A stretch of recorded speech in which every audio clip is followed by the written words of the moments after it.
खुदावन की हमद करो, तुम खुदा के मकदस में उसकी हमद करो, उसकी कुदरत के फलक पर उसकी हमद करो, उसकी कुदरत के कामों के सबब से उसकी हमद करो, उसकी बड़ी अजमत के मुताबिक उसकी हमद करो, नरसिंगे की आवाज़ के साथ उसकी हमद करो, बरबत और सितार पर उसकी हमद करो, दब बजाते और नाचते हुए उसकी हमद करो, तारदार साज़ों और बांसुरी के साथ उसकी हमद करो, बुलंद आवाज़ जान के साथ उसकी हमद करो, ज़ोर से जनजनाती जान के साथ उसकी हमद करो। हर मुतनफ़स खुदावन की हमद करे, खुदावन की हमद करो। इसी के साथ हम ज़बूर यूहन्ना की इंजील उसका 4 बाब 19 से लेकर 24 आयत तक हम सब मिलजुल जुलकर पढ़ेंगे। चैप्टर 4।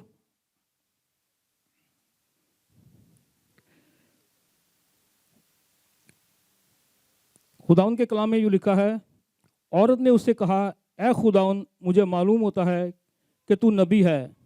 हमारे बाप दादा ने इस पहाड़ पर परस्तिश की और तुम कहते हो कि वो जगह जहाँ परस्तिश करना चाहिए यरूशलेम में है।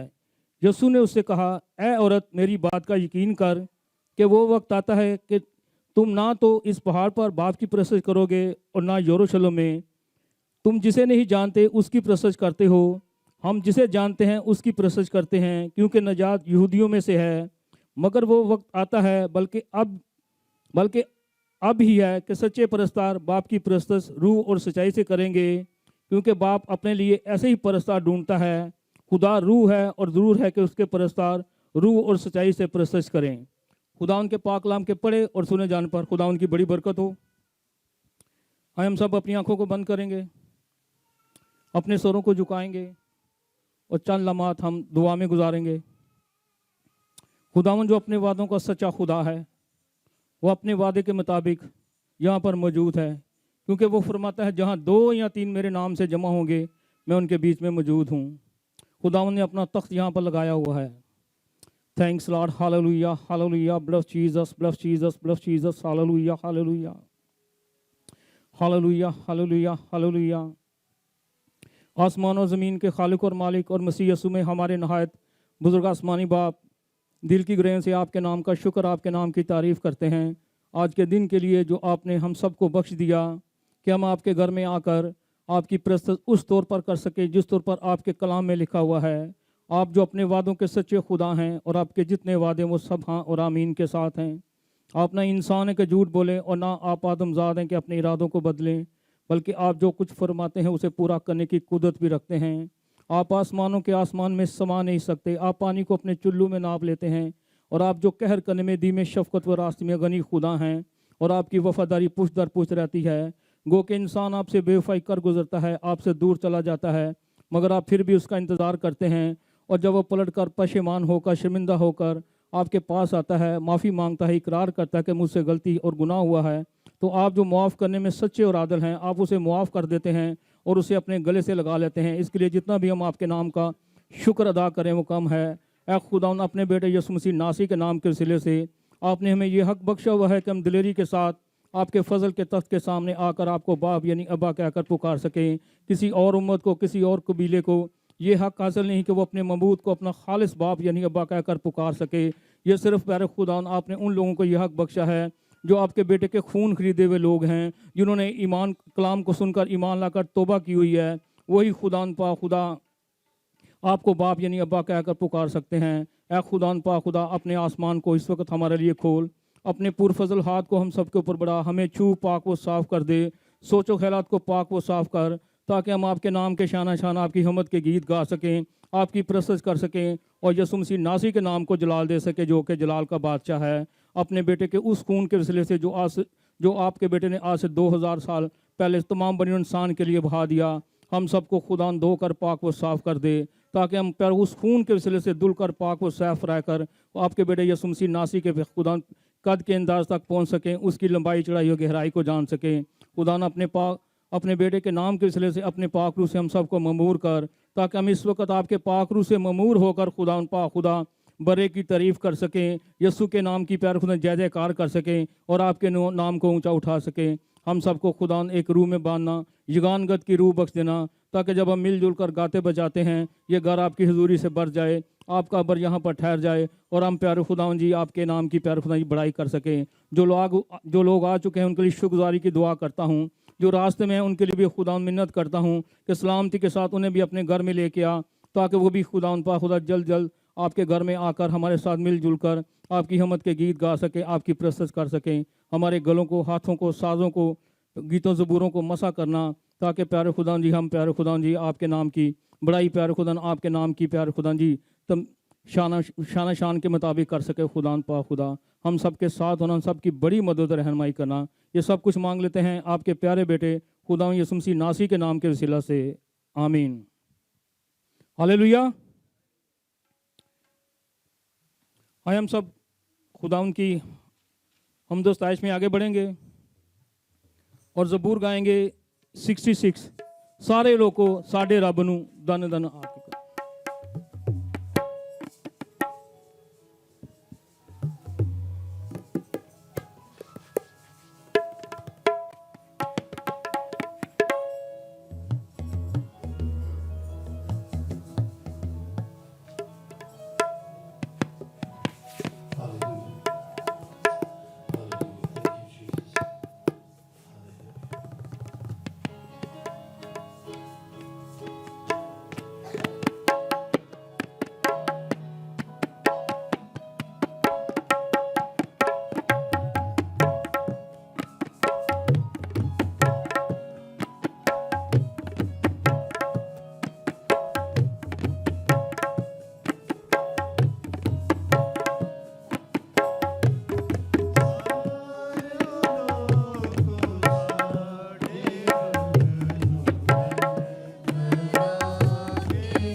हालेलुया।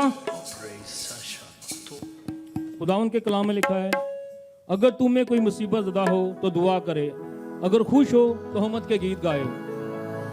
हम खुदावन का शुक्र करते हैं कि वो अपने लोगों को इस काबिल बनाता है कि हम उसके घर में आकर उसकी इबादत कर सकें, उसकी प्रोसेस कर सकें। आए हम खुदावन के हमद सताइश में आगे बढ़ेंगे और गीत गाएंगे, तेरी प्रोसेस सुबह शाम करें।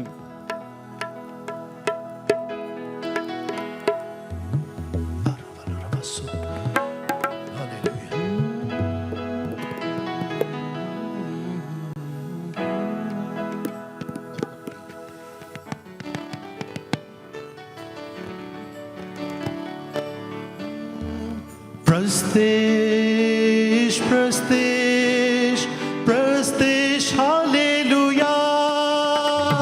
Prestige, prestige, prestige, hallelujah. एक बार फिर से prestige, prestige, prestige, hallelujah. तेरी prestige सुबह हो शाम करे, हर गीत यीशु तेरे नाम करे। तेरी प्रस्तिश सुबह हो शाम करे, हर गीत यीशु तेरे नाम करे। रूह और सच्चाई से, दिल की गहराई से, रूह और सच्चाई से, दिल की गहराई से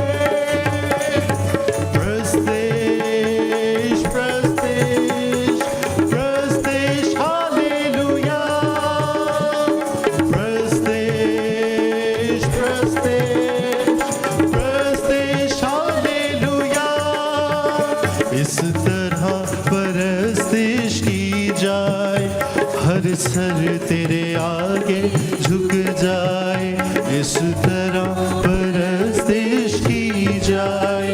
हर सर तेरे आगे झुक जाए, रूह और सच्चाई से, दिल की गहराई से, रूह और सच्चाई से, दिल की गहराई से।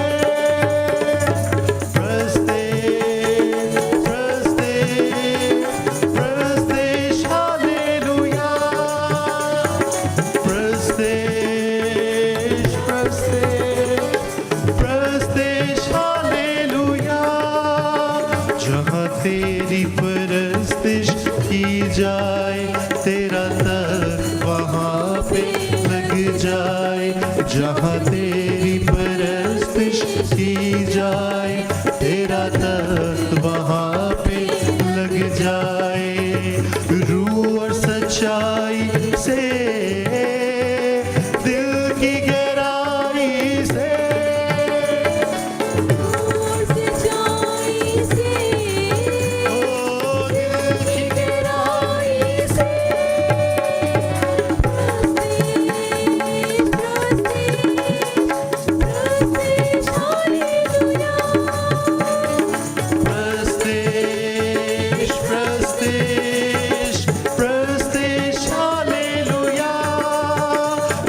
प्रस्तिश में तेरा हाथ रहे, तू हर पल मेरे साथ रहे।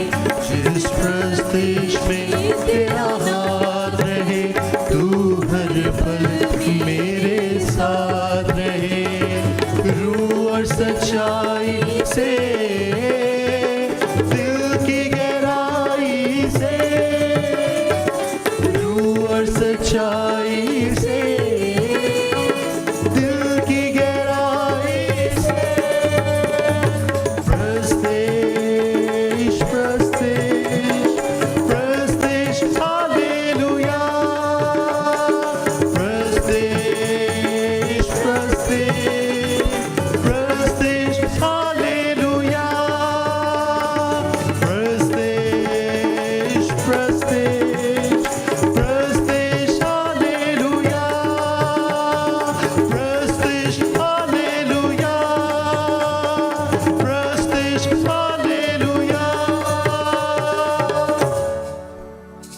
हालेलुया।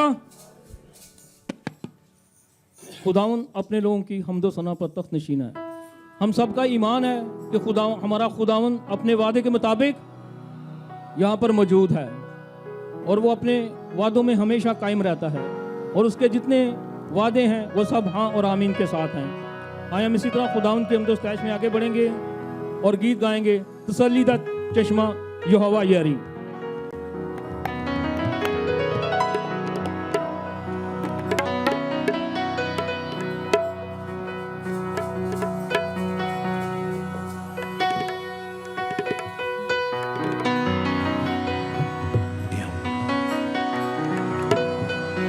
तेरा खून मेरी हरदम हिफाजत करे, मेरी आवाज तेरी सिताइश करे, मेरे गीतां दे विच तेरी रचना परी, तू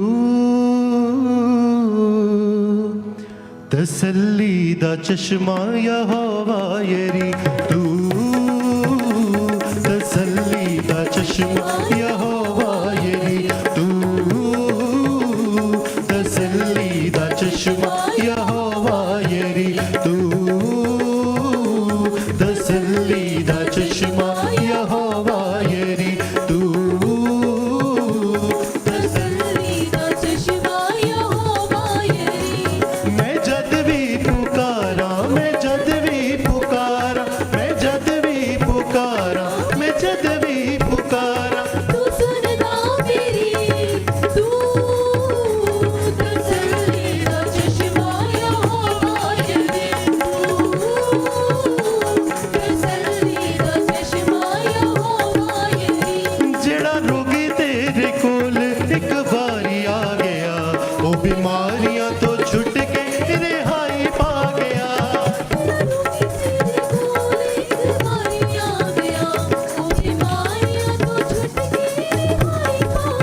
ओ जेड़ा रोगी तेरे कोल एक बारी आ गया, वो बीमारियां तो छुट के रिहाई पा गया, तू ते फजलां दे नाल अपने फजलां दे नाल, तू ते फजलां दे नाल अपने फजलां दे नाल, तू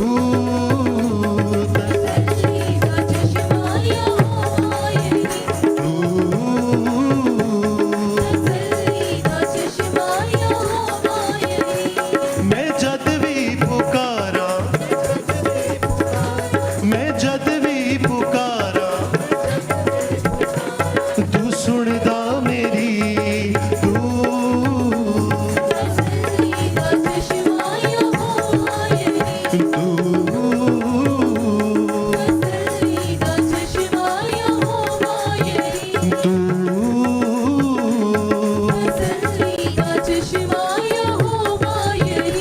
पावे बुरियां रुआ, पावे लश्कर होवन, तेरी अग नाल सड़ के ओ सारे मरन,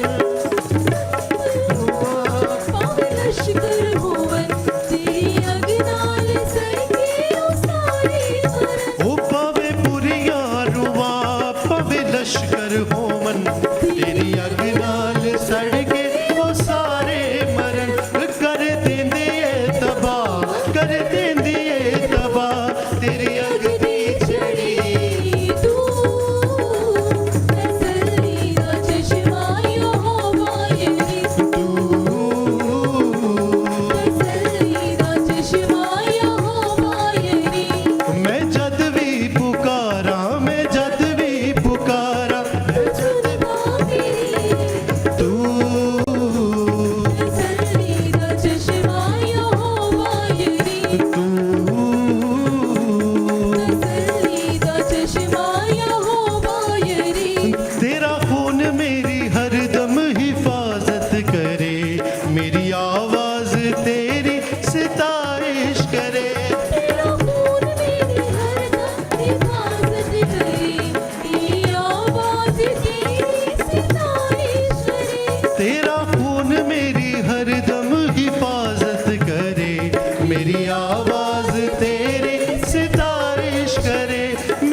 हालेलुया।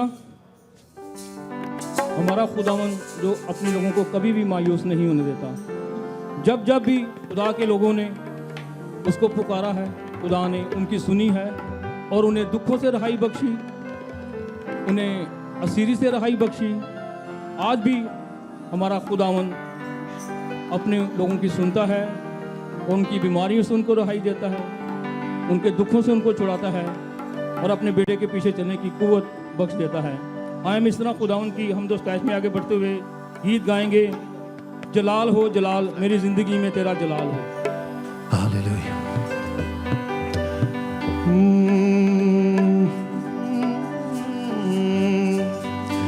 मेरी जिंदगी में तेरा जलाल हो, कोई दुख ना कोई भी मलाल हो। जलाल हो जलाल हो जलाल हो जलाल हो जलाल हो जलाल हो जलाल हो जलाल हो। मेरी जिंदगी में तेरा जलाल हो, मेरी कोई दुख ना कोई भी मलाल हो, कोई दुख ना कोई भी मलाल हो।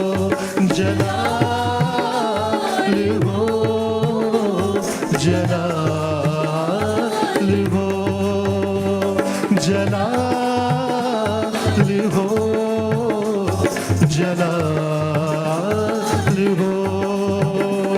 वो डाली हमेशा कायम रहे जिसकी मसीह बुनियाद हो। वो डाली हमेशा कायम रहे जिसकी मसीह बुनियाद हो, जिसकी मसीह बुनियाद हो। कायम रहूं मैं अपने मसीह में, कायम रहूं मैं अपने मसीह में, इसकी अजब मिसाल हो। जलाल हो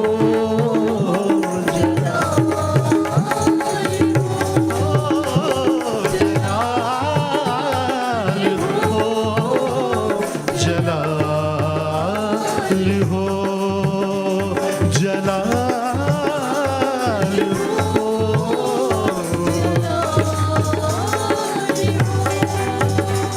मेरे होठों पे तेरा ही नाम हो, तेरे नाम से सुबह हो शाम हो।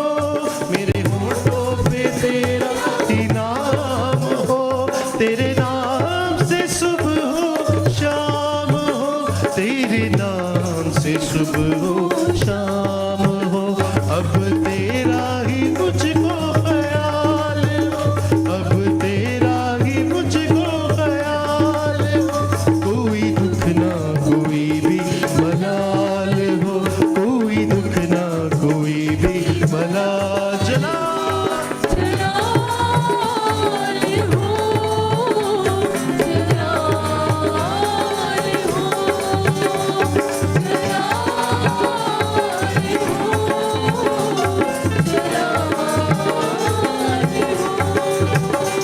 तेरी पूजा करूं, तेरी प्रस्तुति करूं, दुख मिले या खुशी तेरी जय जय करूं।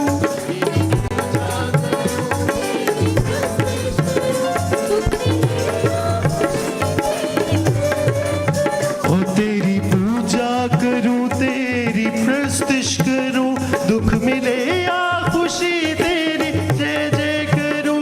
दुख मिले या खुशी तेरी जय जय करूं। साथ तेरी वफा लाजवाल हो, साथ तेरी वफा लाजवाल हो। कोई दुख ना कोई भी मलाल हो, कोई दुख ना कोई भी मलाल हो। जलाल हो, जलाल हो,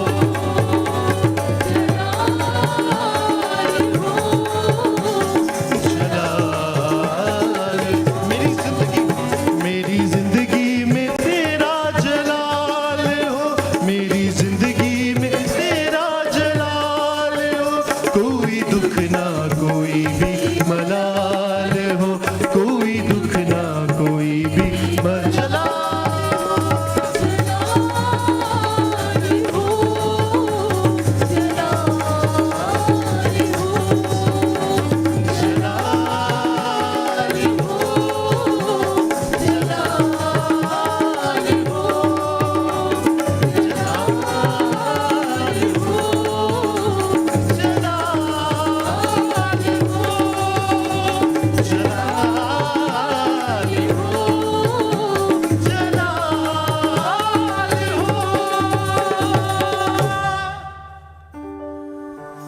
जोरदार तालियां बजाएंगे खुदावंद के जलाल के लिए। खुदावंद फरमाता है मैं अपना जलाल किसी को नहीं देता। और हमारा खुदावंद यीशु मसीह नासरी जो जलाल का बादशाह है, जिसके बारे में लिखा है ए अब्दी दरवाज़ों अपने सर ऊंचे करो क्योंकि जलाल का बादशाह दाखिल होगा। सब तशरीफ़ रखें। हम कुछ वक्त दुआ में गुजरानेंगे। हम शुक्रगुजारी की 2 दुआएं करेंगे। पहली दुआ सिस्टर लक्ष्मी के साथ और उसके बाद दूसरी दुआ सिस्टर लीना के साथ हम मिलकर करेंगे।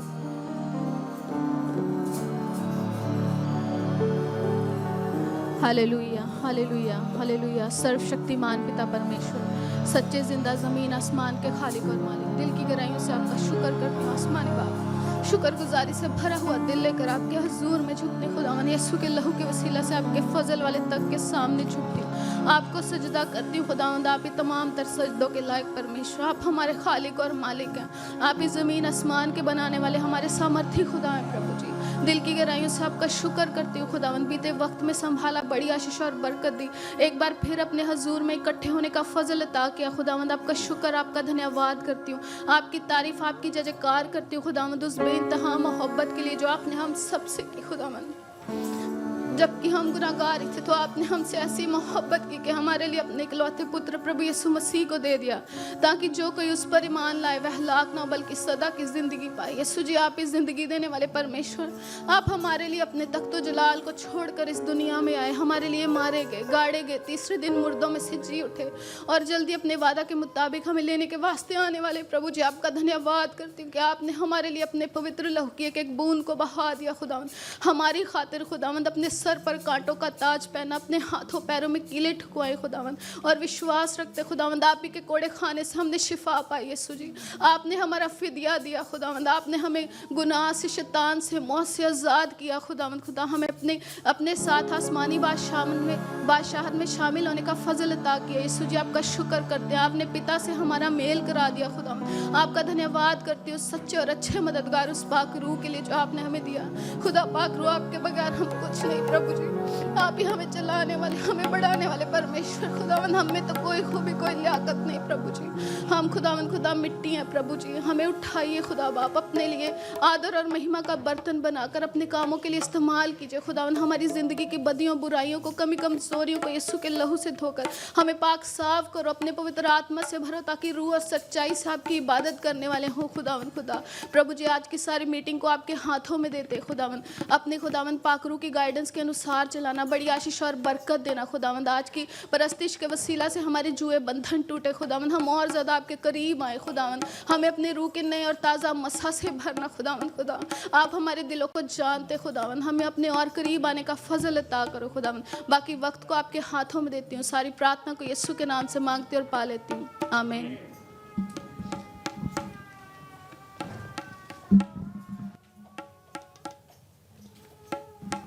प्यारे बाप, तेरे नाम की हम तारीफ़, तेरी सिताइश, तेरा शुक्र अदा करते हैं हम खुदा इस सारे वक्त के लिए जो बहन ने तेरे हजूर में दुआएं मुनाजात रखी हैं, उसके लिए तेरा शुक्र अदा करती हूँ।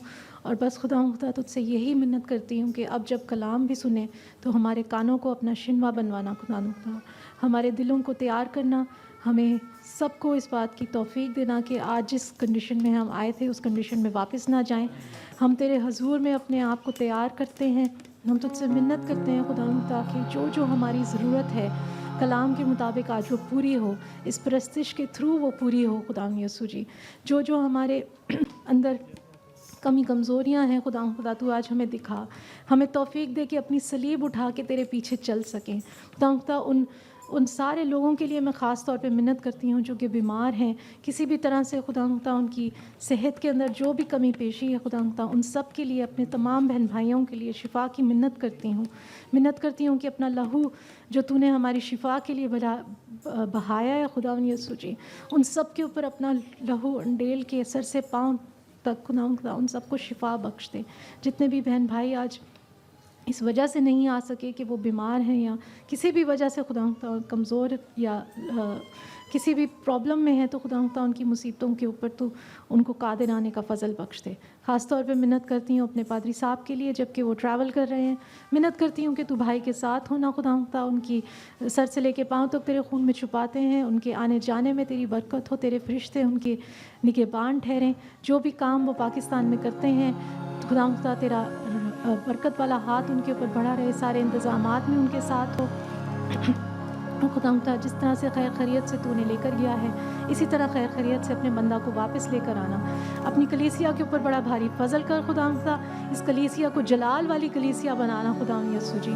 मिन्नत करती हूँ कि हर एक को तू पाकरू से मामूर करना आज, और पाकरू की खसूसियत से खुदा कि हम पाक होते चले जाएँ, कि पाकरू की खुदा जुम्बिश से खुदा हमारे अंदर जो भी अभी तक बाकी बातें बची हैं खुदा, वो पाकरू हमें पाक और साफ़ करे, हमारे छोटे छोटे सीक्रेट सिंस को भी हमें बताए, ताकि हम पाकीज़गी की तरफ खुदा और जलाल की तरफ बढ़ते चले जाएं। मैं तेरा शुक्र करती हूँ सारे तेरे प्यार के लिए, तेरी रहमत के लिए, तेरे फजल के लिए, फिर से एक दफ़ा मिलने के लिए, और खुदा सारे वक्त को, सारी कलीसिया को, सारे बहन भाइयों को, बच्चों को, बड़ों को, बुज़ुर्गों को तेरे हाथों में देती हूँ। मिन्नत करती हूँ कि तू इसी तरह अपना अबर हम पे ठहराए रखे, और खुदा हम सबको फजल बख्शना कि तेरी बात को सुन सकें खुदा, और तेरे नाम को जलाल दे सकें। ये सब कुछ मांग लेती हूँ मसीह यीशु के जिंदा जलाली मुकद्दस और प्यारे नाम में, आमीन। खुदावंद के कलाम में लिखा है, हमद करना रासबाजों को ज़ेबा है। और उसके बाद लिखा है, सितार के साथ खुदावंद का शुक्र करो और 10 तार की बरबत के साथ उसकी इस्ताइश करो। ऐ साथ को खुदावंद में शादमान रहो। हम जो गुनाह के बायस खुदा से दूर थे, हम पर सज़ा का हुक्म हो चुका था, मगर खुदा के बेटे यीशु मसीह नासरी ने अपने कीमती खून के वसीले से, अपनी कुर्बानी के बायस हमें सज़ा से बचाकर फिर से उस मकाम पर ला खड़ा किया जो बाग़ अदन में हमारा मकाम था। हमारी सूरत जो गुनाह के बायस बिगड़ चुकी थी, मगर यीशु के वसीले से वो शक्ल फिर से खुदा बाप की शक्ल पर डलना शुरू होगी। हम सब अपने कदमों पर खड़े होंगे और खुदा उनकी परस्तिश में आगे बढ़ेंगे और गीत गाएंगे। रूह जुम्बश करता है। हालेलुया।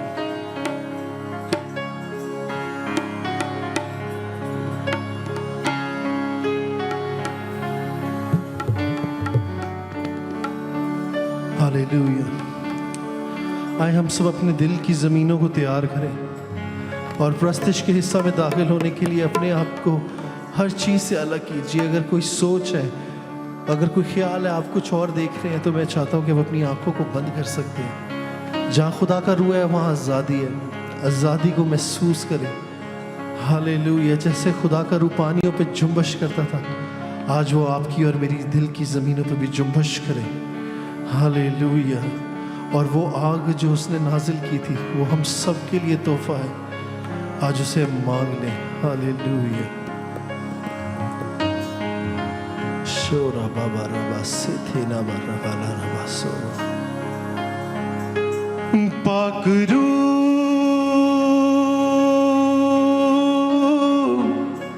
रूहे पाक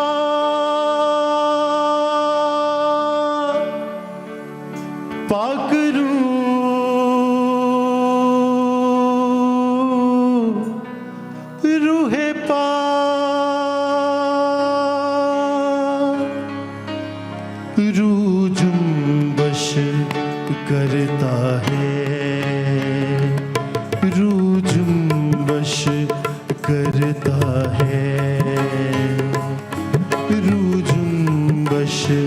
करता है हालेलुया, रूह जुम्बश करता है,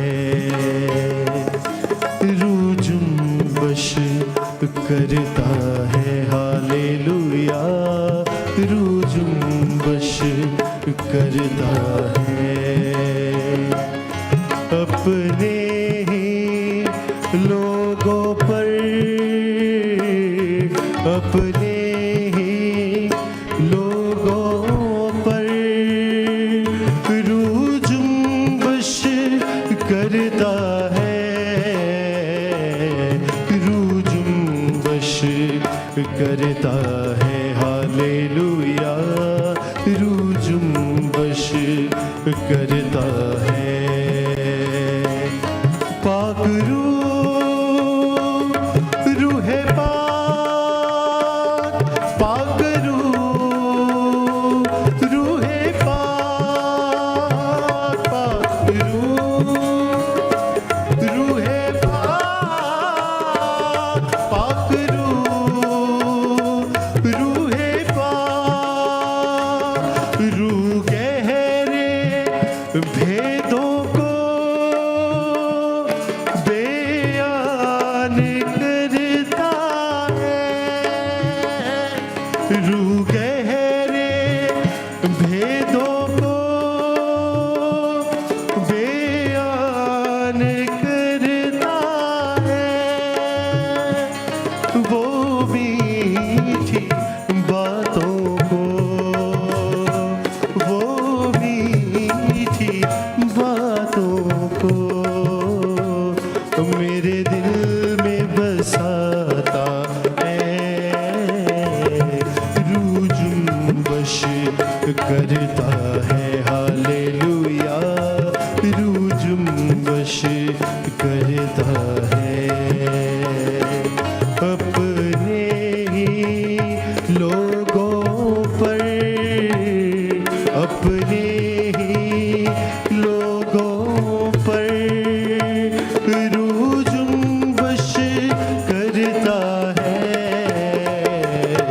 रूह जुम्बश करता है हालेलुया, रूह जुम्बश करता है। पाक रूह, रूह पाक, पाक रूह, रूह पाक, पाक रूह, रूह पाक, पाक रूह, रूह पाक, रूह की शिफा को ईमान से तुम लो, रूह की शिफा को ईमान से तुम लो, देगा वो कुव्वत तुझे, देगा वो कुव्वत तुझे, संभालेगा वो तुझको, रूह जुम्बश करता है हालेलुया, रूह जुम्बश करता है। कौन सा? पाक रूह, रूह पाक, पाक रूह, रूह पाक, पाक रूह, रूह पाक, पाक रूह, रूह पाक, वो रूह के शोलों से मुझको जलाता है,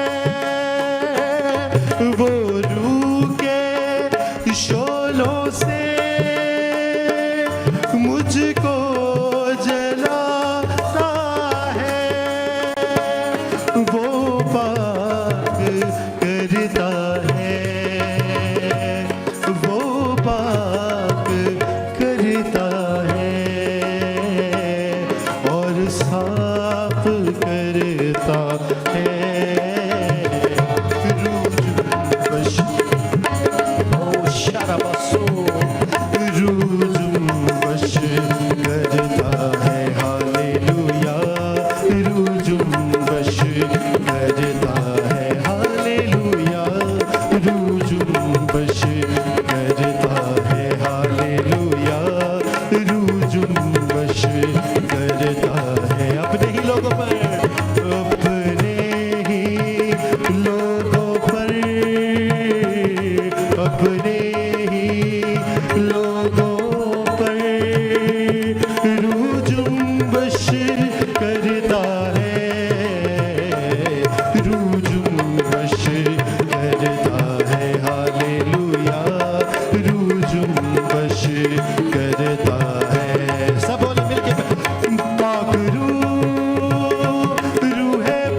करता है,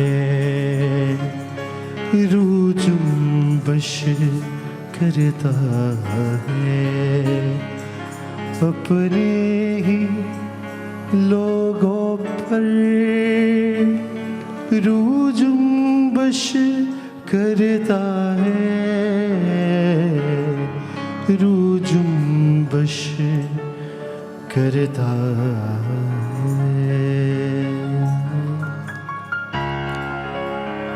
खुदा का पाकरू यहाँ पर मौजूद है, वो अपने लोगों के ऊपर जुम्बश कर रहा है।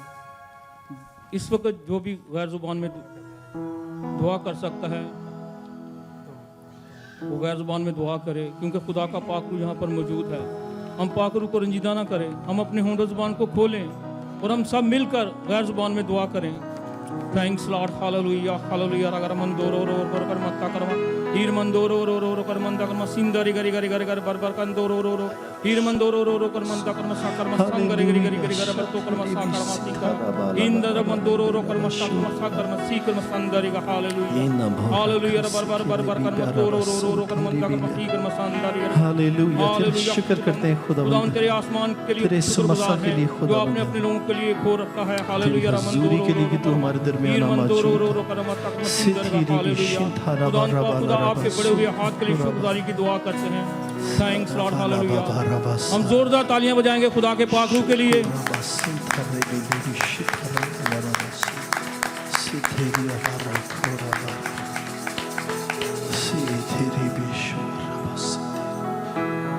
हम अपने आप को कलाम के लिए तैयार करेंगे। खुदा जो अपने लोगों से बात करता है उन्हें तसल्ली और इत्मीनान बख्श देता है। हम इस कलाम की तैयारी के लिए गीत गाएंगे। मुझे प्यास है तेरे प्यार की, मुझे कुछ और नहीं चाहिए।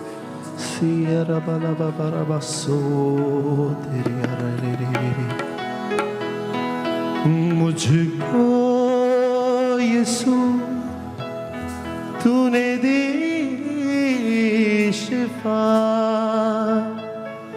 भला ये जहां मुझे देगा क्या,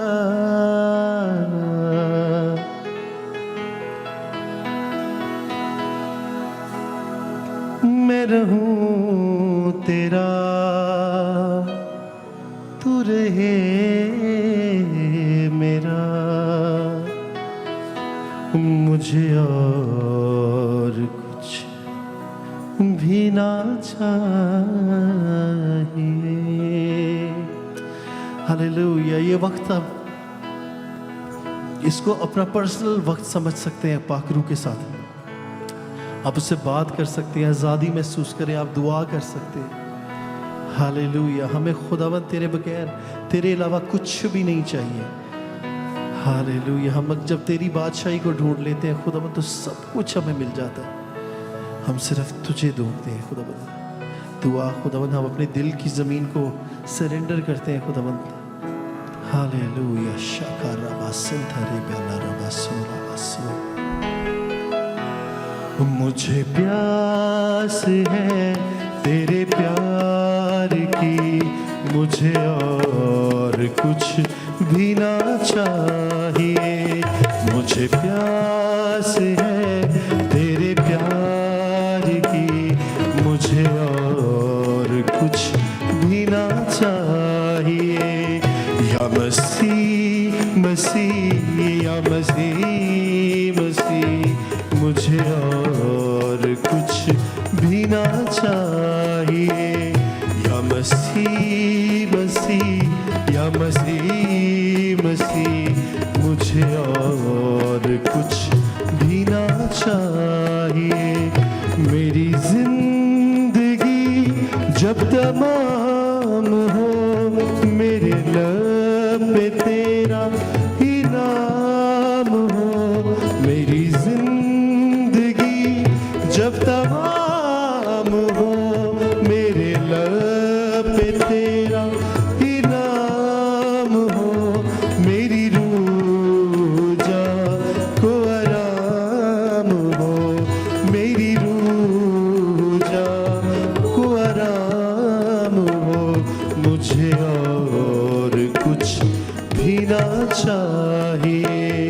या मसीह मसीह या मसीह मसीह, मुझे और कुछ भी ना चाहिए। या मसीह मसीह या मसीह मसीह, मुझे और कुछ भी ना चाहिए। मुझे प्यास है तेरे प्यार की, मुझे और कुछ भी ना चाहिए। मुझको यीशु तूने दी शिफा, भला ये जहां मुझे देगा क्या। मुझको यीशु तूने दी शिफा, भला ये जहां मुझे देगा क्या। मैं रहूं तेरा तू रहे मेरा, मैं रहूं तेरा तू रहे मेरा। मुझे और कुछ भी ना चाहिए। या मसीह मसीह या मसीह मसीह, मुझे और कुछ भी ना चाहिए। मुझे प्यास है तेरे प्यार की, मुझे और कुछ भी ना चाहिए। क्या जब नशा तेरे प्यार में, क्या सरूर तेरे कलाम में। क्या जब नशा तेरे प्यार में, क्या सरूर तेरे कलाम में। इसे डाल दे मेरे जाम में, इसे डाल दे मेरे जाम में। मुझे और कुछ भी ना चाहिए। या मसीह मसीह या मसीह मसीह, मुझे और कुछ भी ना चाहिए। मुझे प्यास है तेरे प्यार की, मुझे और कुछ भी ना चाहिए। मुझे प्यास है तेरे प्यार की, मुझे और कुछ भी ना चाहिए। या मसीह मसीह या मसीह मसीह, मुझे और कुछ भी ना चाहिए।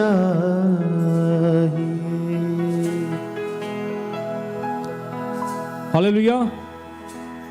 कलाम के हवाले से खुदा के कलाम में लिखा है, कुलसियों 3 बाब उसकी 16 ta 17 में लिखा हुआ है, मसीह के कलाम को अपने दिलों में कसरत से बसने दो और कमाल दनाई से आपस में तलीम और नसीहत करो और अपने दिलों में फजल के साथ खुदा के लिए मज़ामीर और गीत और रूहानी गज़लें गाओ और कलाम या जो कुछ करते हो वो सब खुदावंद यीशु के नाम से करो और उसी के वसीले से खुदा बाप का शुक्र बजा लाओ।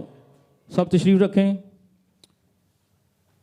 खुदा का कलाम जो मोतबर है, खुदा का कलाम जो अज़ल से खुदा के साथ है और अब तक खुदा के साथ रहेगा। और खुदा ने अपने कलाम को हर एक नाम से ज़्यादा अज़मत दी है। वो कलाम फजल और सच्चाई से ममूर होकर हम इंसानों के बीच में रहा और हमने उसका ऐसा जलाल देखा जो खुदा के इकलौते का। मैं खुदा की खादमा सिस्टर पूनम से दरख्वास्त करता हूँ कि वो आज के कलाम के लिए और खुदा के बंदा के लिए दुआ करे कि आज कसरत के साथ खुदा अपने पाक रूह के वसीले से अपने कलाम को हम सब के ऊपर नाज़िल फरमाए ताकि हम उस कलाम के वसीले से बरकत और सलामती पा सकें। हालेलुया। कदूस कदूस कदूस खुदावंद रब्बुल अफ़ाज है। आसमान और ज़मीन तेरे ही जलाल की हशमत से मामूर है। खुदावंद हम तेरा शुक्र करते हैं क्योंकि बेशक बेऐब बर्रा ही तमाम तर शुक्रगुजारी हमदो तारीफ़ इज़्ज़त और जलाल के लायक है। खुदावंद हम तेरा शुक्र करते हैं खुदावंद तेरी हजूरी के लिए, खुदावंद इस बात के लिए कि तू इन सब जानों को दूर और नज़दीक से अपने घर खींच के लाया। खुदावंद दुनिया की मसरूफियत से तेरा पाक रूह इनको निकाल कर यहाँ जमा किया। खुदावंद तेरा शुक्र करती हूँ ताकि तू हमें बरकत अता करे, ताकि हम तेरी हमदोस्ताइश के वसीला से अपने तमाम उन बंधनों से आज़ादी हासिल कर सके। खुदावंद हम तमाम मुर्दा कामों से परहेज़ कर सके। खुदावंद हम जिस्म के कामों से दूर जाएं खुदावंद, क्योंकि जिस रूह को तूने दुनिया में भेजा है खुदावंद उसके वसीला से हमें चलना भी चाहिए। मैं तेरा शुक्र करती हूँ पाक रूह, तू साहिबान की तरह हम पर तना हुआ है खुदावंद। हम दोस्ताइश के वसीला से तूने हम सबको बरकत दी है खुदावंद। हम तेरी हजूरी को महसूस कर सकते हैं खुदावंद, तेरी कुदरत को, तेरे रोब और दबदबे को खुदावंद हम इस जगह पर महसूस कर सकते हैं। हम तेरा शुक्र करते हैं खुदावंद। हमने खुदावंद जी भर कर तेरी हमदोस्ताइश की खुदावंद, तेरा शुक्र हो खुदावंद। मेरा ईमान है खुदावंद कि हर एक ज़िंदगी जो यहाँ मौजूद है उसने रूह और सच्चाई से तेरी हमदोस्ताइश किया खुदावंद, जिसके वसीला से तेरा तख्त यहाँ पर लग चुका है खुदावंद। तेरा शुक्र हो खुदावंद। तेरा शुक्र करती हूँ खुदावंद उस रूहानी मन के लिए खुदावंद, उस रूहानी खुराक के लिए खुदावंद जो तूने आज अपने बंदा के वसीला से तैयार की है खुदावंद, उसके लिए तेरा शुक्र करती हूँ खुदावंद। तेरे बंदा के लिए खुदावंद तेरी खास बरकत चाहती हूँ खुदावंद, सर के बालों से लेके पाँव के तलवों तक तेरे लहू में छुपाती हूँ खुदावंद। और जैसा तेरा कलाम फरमाता है कि तू अपने फरिश्तों को हवाएं और अपने खादमीन को आग के शोलों की मानद इस्तेमाल करता है खुदावंद, आज कलाम के वसीला से अपने बंदा को आग के शोला की मानद इस्तेमाल करना खुदावंद। और खुदावंद हमारे तमाम वो मुर्दा काम जलकर राख हो जाए खुदावंद, हमारी पुरानी इंसानियत हमसे दूर होती जाए खुदावंद, और हम जो तेरी दुल्हन है खुदावंद हम में से तमाम दाग धब्बे झुर्रियाँ धुलती चली जाए खुदावंद, तेरे कलाम के वसीला से खुदावंद, तेरे लहू के वसीला से खुदावंद, क्योंकि तेरी आमद नज़दीक है। हम पाक होते जाए खुदावंद, ताकि जब तू आए तो हम हवा में उड़कर तेरा इस्तकबाल करने वाले हों खुदावंद। तेरा रूह यहाँ पर एक एक मौजूद जान को छुए खुदावंद, क्योंकि इस कलाम का मुसन्निफ तेरा रूह ही है खुदावंद, और इस कलाम को समझना तेरे रूह के बगैर नामुमकिन है खुदावंद। ए रूह हमारे कानों को छू, ए बाप हमारे जहनों को रोशन कर, हमारे दिलों को छू कर खतना कर इनका, ताकि जब कलाम का एक एक लफ्ज़ खुदावंद हमारे कानों में पड़े उसको हम अपने अच्छे दिलों में रख कर उस पर अमल करने वाले हों, और हर एक ज़िंदगी 100 का 100 गुना फल लाने वाली हो खुदावंद। जब तक तेरा कलाम होता रहे खुदावंद इस हॉल में खुदावंद कोई ऐसी डिस्ट्रैक्शन की रूह ना हो खुदावंद, और खुदावंद हम सब की सोचों को खुदावंद अलाइन करना, तेरा मसा इसी तरह छाया रहे, और आज अपने बंदा को कसरत से इस्तेमाल करना खुदावंद। ये सब दुआ मांगते हैं और मसीह यीशु के अजीम नाम से पा लेते हैं, आमीन। आमीन, हालेलुया। खुदा का वो कलाम जो सोने चांदी से भी बेशकीमत है, जिसके बारे में दुनिया के लोग कहते हैं, हम नहीं, जो खुदा के बेटे के खून के वसीले से दुल कर आसमानी शहरियत हासिल कर चुके हैं, वो लोग नहीं, बल्कि दुनिया के लोग कहते हैं कि ये कलाम बदल चुका है। मगर खुदा का कलाम बदलने की कुव्वत रखता है, जिसने हम सब को बदल कर इस लायक इस काबिल कर दिया है कि हम खुदा के फजल के तख्त के सामने दिलेरी के साथ आकर उसको बाप यानी अब्बा कर पुकार सकें। हम अपने कदमों पर खड़े होंगे और खुदा के कलाम को और खुदा के खादम को, भाई आमर को ज़ोरदार तालियों के साथ वेलकम करेंगे।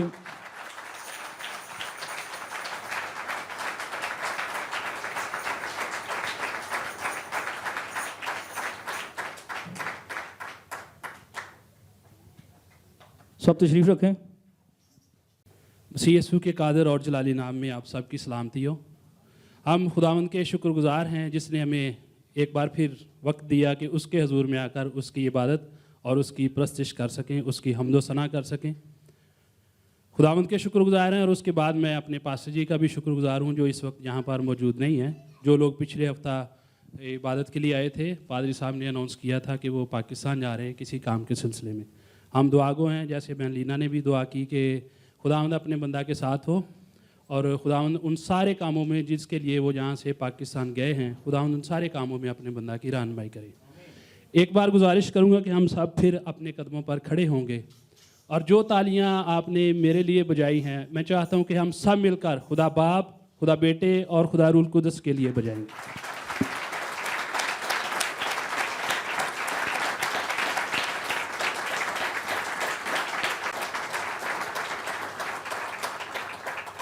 बहुत शुक्रिया, आप तशरीफ़ रखें। खुदावंद के पाक कलाम में से आज हम सीखेंगे परस्तिश क्या है और हम्दो सना क्या है। ये दोनों क्यों ज़रूरी हैं और इन दोनों में फ़र्क क्या है। कलीसियाई तौर पर हमारा ये कॉन्सेप्ट, हमारा ये नज़रिया बन चुका है कि जो हम गीत गाते हैं, साज बजाते हैं, गाकर इबादत में हम जो कुछ करते हैं, ये प्रस्तिश है। ये नज़रिया प्रस्तिश का जो है ये ठीक नहीं है। बेशक इसको कहा जाता है, सदियों से हम इसको सुनते आए हैं कि हम प्रस्तिश के हिस्सा में दाखिल होंगे, हम प्रस्तिश करेंगे। ये प्रस्तिश नहीं है। प्रस्तिश जो है उसका मतलब है अपने आप को मुकम्मल तौर पर, कुल्ली तौर पर खुदा बाप के आगे सरेंडर कर देना, अपने आप को उसके हाथ में दे देना, अपनी मर्ज़ी को, अपनी ख्वाहिशात को, अपनी हर एक चीज़ को, अपने ख़ानदान को, अपनी ज़िंदगी को, अपनी नौकरी को, अपने बिज़नेस को, अपने जॉब को, हर वो चीज़ जो हमारे साथ इलाका रखती है, जो हमारे साथ जुड़ी हुई है, अपने साथ खुदा बाप के आगे उसको सरेंडर कर देना और अपनी ज़िंदगी में उसकी मर्ज़ी को पूरा होना मांगना, ये प्रस्तिश है। और हम्दो सना वो है जब हम साज बजाकर, साज़ों के साथ खुशी से खुदा की इबादत में जब हम गाते हैं तो हम उसकी हम्दो सना करते हैं। प्रस्तिश के लिए साज़ों की ज़रूरत नहीं है। हमने गीत गाया, तेरी प्रस्तिश सुबह शाम करें। फिर हमने गाया कि जब हम प्रस्तिश के लिए गीत गा रहे थे, प्रस्तिश के उसके हम्दो सना के गीत गा रहे थे, तो हम यही कह रहे थे कि सुबह शाम तो हम चर्च में नहीं आते ना। हम प्रस्तिश हर वक्त कर सकते हैं, उठते बैठते, चलते फिरते, ड्राइव करते, काम करते, हर वक्त हम खुदा के हुजूर में प्रस्तिश कर सकते हैं, क्योंकि प्रस्तिश का ताल्लुक हमारे इनर से है, हमारे दिल से है, हमारी रूह से है। मेरी बहनें जब दुआ कर रही थी तो वो भी यही बातें कह रही थी कि हम रूह और सच्चाई से तेरी प्रस्तिश करें।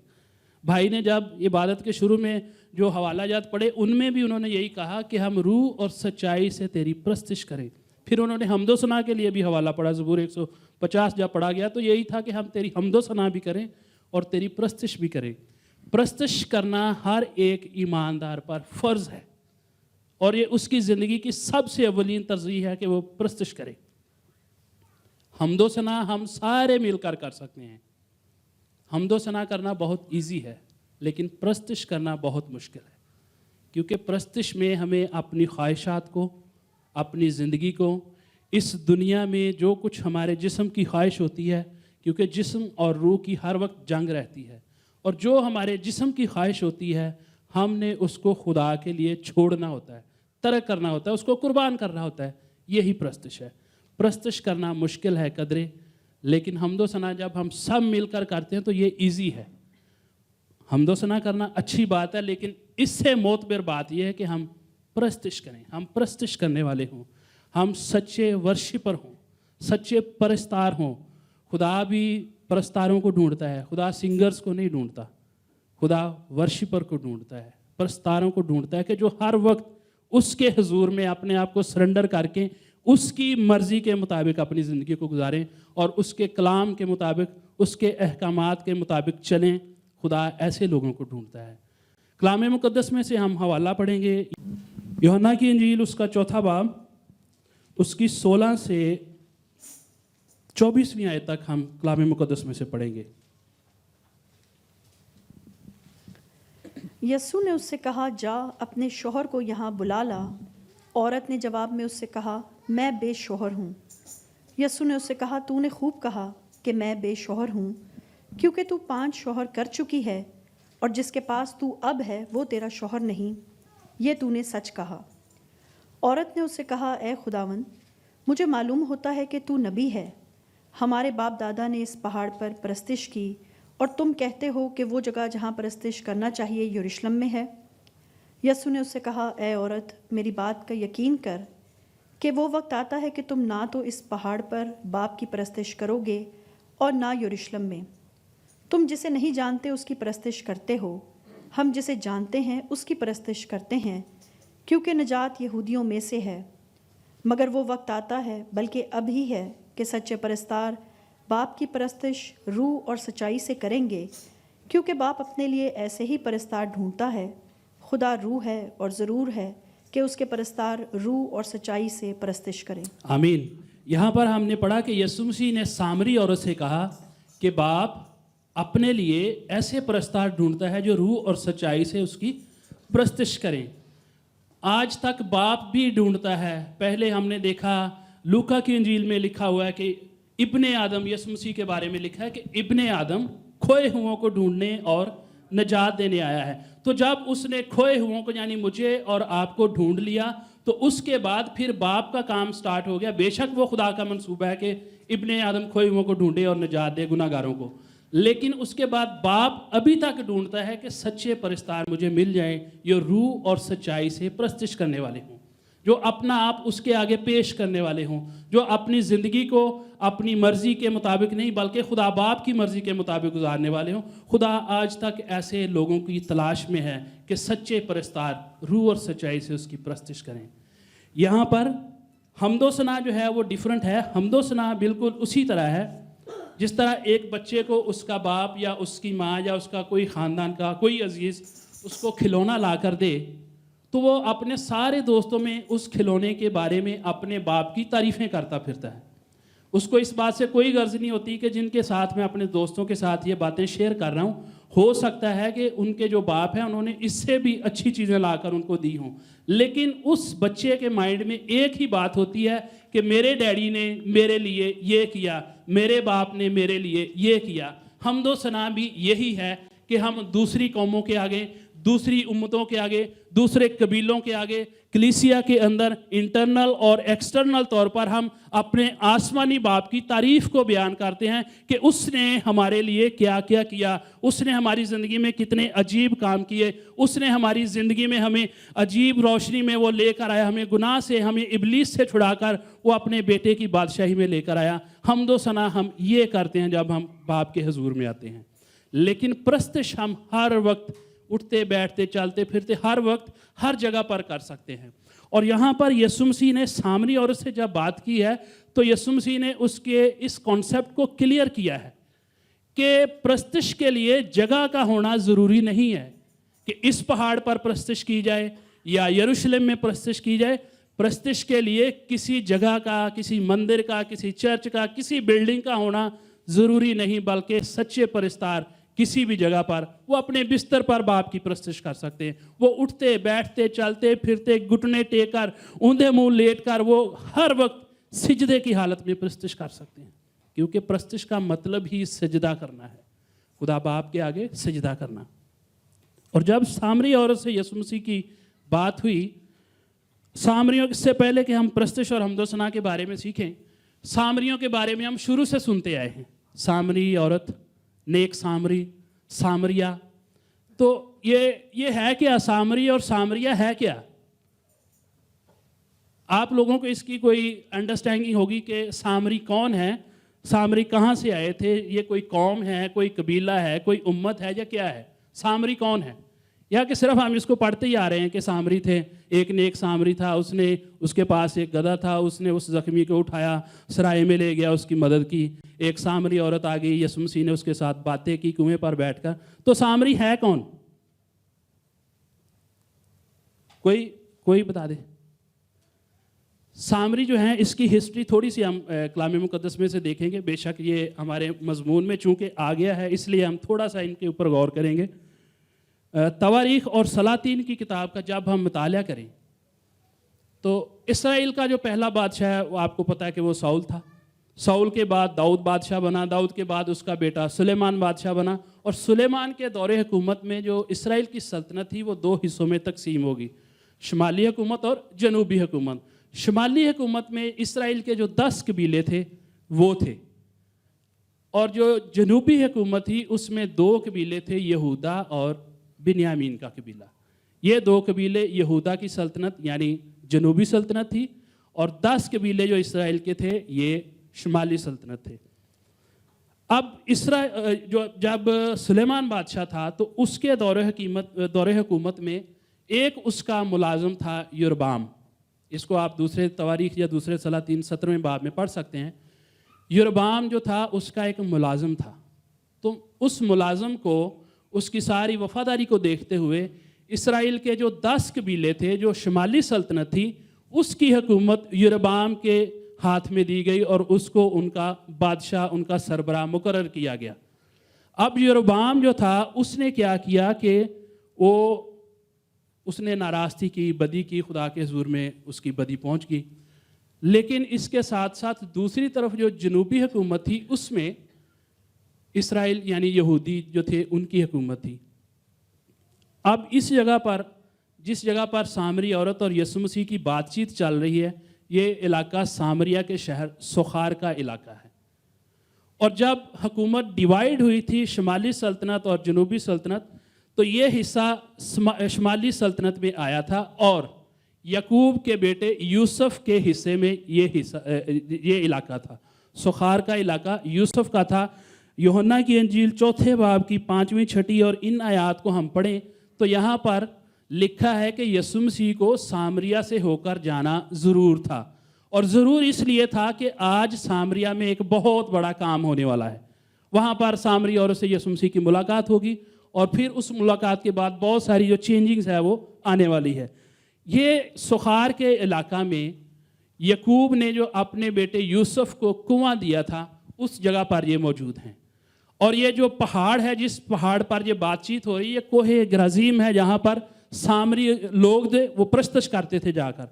अब सामरी जो थे, जब हुकूमत डिवाइड हो गई शुमाली सल्तनत और जनूबी सल्तनत, तो शुमाली सल्तनत में जो था एक होशिया बादशाह उनका आया।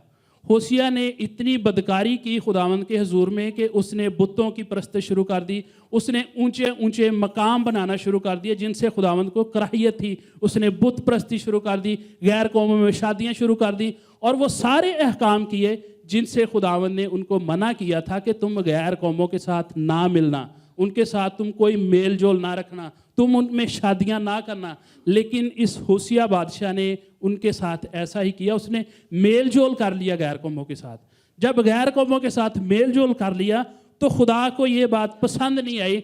उस वक्त की जो सुपर पावर थी वो था असूर। सीरिया जो था वो सुपर पावर थी, इसलिए खुदा ने सीरिया के बादशाह को इस्तेमाल किया और शाह असूर को वो सामरिया पर चढ़ा लाया, यानी इसराइल पर चढ़ा लाया। और जो शाह असूर था वो इसराइल के 10 कबीलों को असीर करके असूर में वापस ले गया। वो 10 कबीले आज तक गायब हैं, उनका कोई रिकॉर्ड नहीं मिला। बनी इसराइल के जो 10 कबीले हैं वो अभी तक गायब हैं। उनमें से 2 कबीले मौजूद हैं, यहूदा का कबीला और बिन्यामीन का कबीला।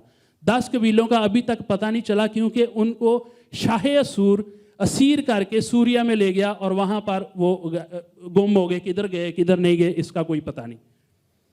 लेकिन जब इनको सामरिया से वो लेकर चला गया तो वहाँ से उसने 5 कंट्रीज़ के लोग लाकर सामरिया में उनको ठहरा दिया। जहाँ से इसराइल को लेकर गया वहाँ से उसने बाबल, हमात और कुछ और इलाके हैं। दूसरा तवारीख उसकी 17वें बाब की 24वीं आयत में, फ़रूख भाई अगर आप निकाल दें तो, हाँ जी, ये आप 24वीं आयत में लिखा, और शाह असूर ने बाबल और कुता और अवा और हमात और सफरदाइम के लोगों को लाकर बनी इसराइल की जगह सामरिया के शहरों में बसाया। सो वो सामरिया के मालिक हो गए और उसके शहरों में बस गए। जो सामरी लोग हैं ये कोई कौम नहीं है, कोई उम्मत नहीं है, कोई कबीला नहीं है। जिस तरह हमारे इलाकाई एक पहचान होती है, मिसाल के तौर पर लाहौर से लाहौरी, पंजाब से पंजाबी, बलोच से बलोची, इसी तरह ये जो सामरी थे जिनके साथ यीशु मसीह की बातचीत चल रही है, इसी तरह ये सामरिया में रहते थे और सामरिया में रहते हुए इलाकाई तौर पर इनकी ये पहचान थी कि ये सामरिया में रहने की वजह से सामरी कहलाते थे। ये खुदा को नहीं मानते थे, खुदा का डर और खौफ इनकी ज़िंदगी में था थोड़ा बहुत। मुकम्मल तौर पर ये खुदा की पूजा, खुदा की प्रस्तश, खुदा की इबादत नहीं करते थे। ये शरीयत की सिर्फ 5 किताबों पर ईमान रखते थे। बाकी इनका ये कहना था कि यहूदियों ने बाकी की जो बाइबल में किताबें हैं वो उन्होंने खुद से बनाई हुई, ये इनकी मनगढ़ंत कहानियाँ हैं, ये इनके किस्से कहानियाँ, ये कोई खुदा का इल्हाम नहीं है। लेकिन शरीयत की 5 किताबों पर वो ईमान रखते और खुदा को थोड़ा बहुत जानते थे। अब हुआ यूँ कि जब इनको वहाँ पर उसने ठहरा दिया तो यीशु मसीह की जो बात औरत के साथ चल रही है, 16वीं आयत में आगे लिखा है कि यीशु ने उसको कहा है औरत को कि जा तू अपने शौहर को बुला कर ला। औरत कहती कि मेरा कोई शौहर नहीं। डायरेक्ट उस औरत से बात हो रही है, उसकी प्राइवेट लाइफ के बारे में यीशु मसीह का उसके साथ बातचीत हो रही है, लेकिन इनडायरेक्ट सामरी कौम जो उस वक्त सामरिया में रहने वाले लोग थे, डायरेक्ट औरत के साथ बात है, इनडायरेक्ट उन सारे लोगों तक मैसेज पहुंच रहा है कि जब पांच जगह से जो हमने पढ़े हैं 24वीं आयत में, 5 तरह के लोगों को 5 इलाकों से लेकर वो आया है शाही असूर। तो ये अपने अपने बुत की परस्तिश करते थे, उनकी पूजा करते थे, उनकी इबादत करते थे। जिस तरह हम कलीसिया को कहते हैं कि यीशु मसीह कलीसिया का दूल्हा है, कलीसिया का शौहर यीशु मसीह है। यीशु मसीह को और कलीसिया को आपस में जो निस्बत दी जाती है वो हस्बैंड एंड वाइफ की दी जाती है। इसी तरह यीशु मसीह ने सामरी औरत से ये कहा कि तुम 5 बुतों की परस्तिश करते हो, यानी कि तुम 5 शौहर तो कर चुके हो, और छठा जो तुम सामरिया यानी इस्राएल में आकर रहते हो वो भी तुम्हारा नहीं, यानी कि तुम 5 के नहीं हुए, तो जिंदा खुदा जो इस्राएल का खुदा था तुम उसके भी नहीं है, छठा उसकी बात की है यीशु मसीह ने।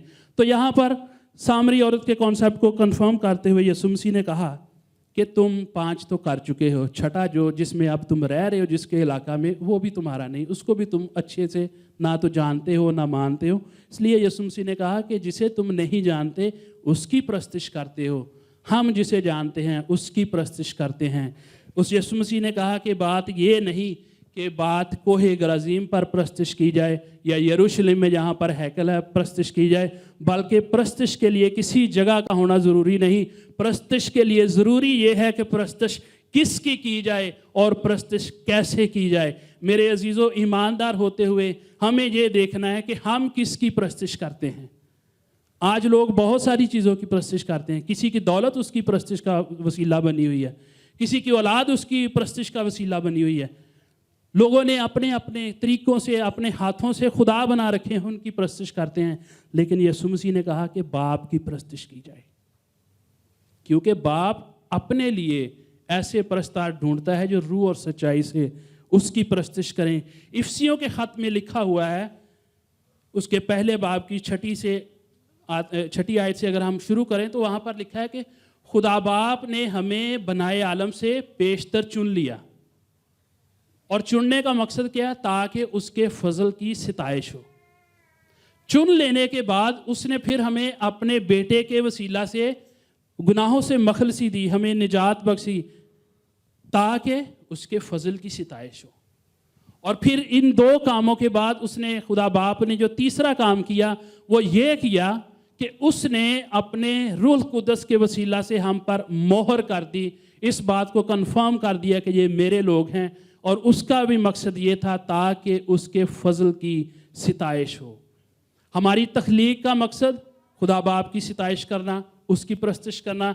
हमारी निजात का मकसद खुदा बाप की परस्तिश करना, और हमें गुनाहों से छुड़ाकर पाक रूह इनाम में दिया जाना, इसका मकसद भी खुदा बाप की सिताइश करना है। और छठी आयत से अगर हम आगे पढ़ें तो यहाँ पर लिखा है कि हमें यीशु मसीह के वसीला से ले पालिक होने का हक बख्श दिया। हम खुदा बाप के ले पालिक बेटे और बेटियां उसके फर्जंद बन गए हैं।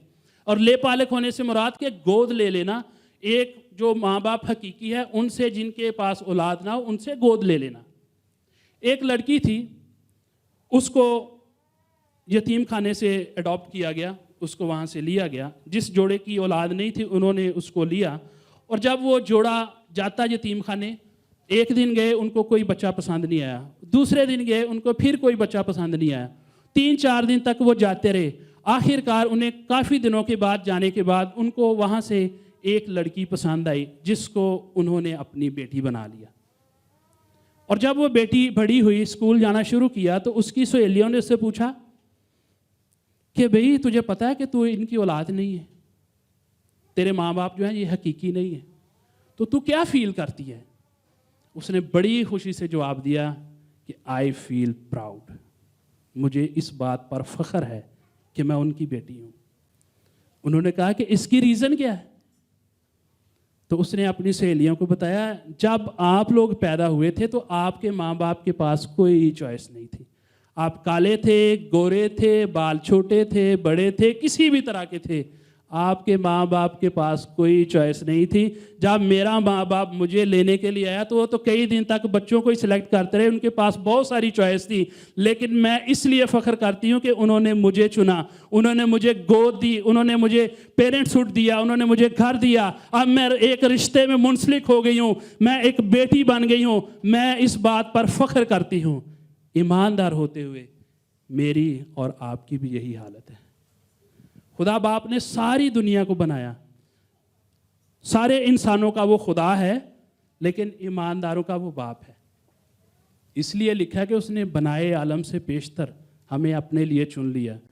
खुदा बाप के आगे बहुत सारी चॉइस थी, और किसी को भी चुन सकता था। क्यों उसने मुझे और आपको चुना है कि हम उसके हजूर में आकर उसकी प्रस्तिश करें, उसकी सिताइश करें, उसके नाम को जलाल दिए। इस बात के लिए हम खुदा बाप का जितना शुक्र करें कम है, क्योंकि हमारे पास अल्फाज नहीं कि उसकी शुक्रगुजारी करें। ना हम इस काबिल ही थे जो उसने फजल हम पर कर दिया, हम इसके हकदार नहीं थे, क्योंकि गुनाह के वसीला से तो हम खुदा बाप के घर से निकाल दिए गए थे। लेकिन बेटे के वसीला से उसने हम पर फजल किया, हम पर रहम किया, उसने हमें अपनी ख़ास मिल्कियत बना लिया। हम पहले कोई कौम ना थे, कोई कबीला ना थे, कोई उम्मत ना थे। अब हम यीशु मसीह के वसीला से शाही कहनों का फ़िरका है, मुक़द्दस कौम और उसकी ख़ास मिल्कियत है। और जब हम खुदा बाप की ख़ास मिल्कियत हैं तो हमारा अव्वलीन फ़र्ज़ ये है कि हम उसकी प्रस्तिश करते रहें, अपने आप को उसके आगे सरेंडर कर दें, अपनी हर चीज़ को जो हमारे साथ लगी हुई है उसके आगे सरेंडर कर दें कि खुदावंद हम कुछ नहीं है, सब कुछ तू ही है, ये तेरा फजल है, ये तेरी दया है, ये तेरा करोना है कि जो तूने हम पर अपनी अनुग्रह की कि तूने हमें अपने बेटे के वसीला से चुन लिया। तू तो सारी दुनिया का खालिक और मालिक है, हम तेरे आगे क्या हैं, लेकिन फिर भी ये तेरा फजल है कि तूने हमें चुन लिया ताकि हम तेरी प्रस्तिश करें। हमारे कामों के वसीला से ये दुनिया जाने कि ये यीशु मसीह के फॉलोअर हैं। हमारे चाल चलन से, हमारे किरदार से, हमारी गुफ्तगू से, हमारी बिजनेस की जगह पर, जॉब की जगह पर लोग ये जान सके कि हम तेरे मानने वाले हैं, हम तेरे बेटे यीशु के खून से खरीदे गए हैं। प्रस्तिश के लिए जो बाइबल में पहला लफ्ज़ इस्तेमाल हुआ इब्रानी में, वो है शाखा। और शाखा का मतलब ही ये है कि खुदा के आगे सजदा करना, उसके आगे सरेंडर कर देना, उसके आगे अपनी मर्ज़ी को ख़त्म कर देना और उसकी मर्ज़ी को अपनी ज़िंदगी में पूरा करना। और इस लफ्ज़ को हम देखते हैं पैदाइश की किताब उसका 22वां बाब।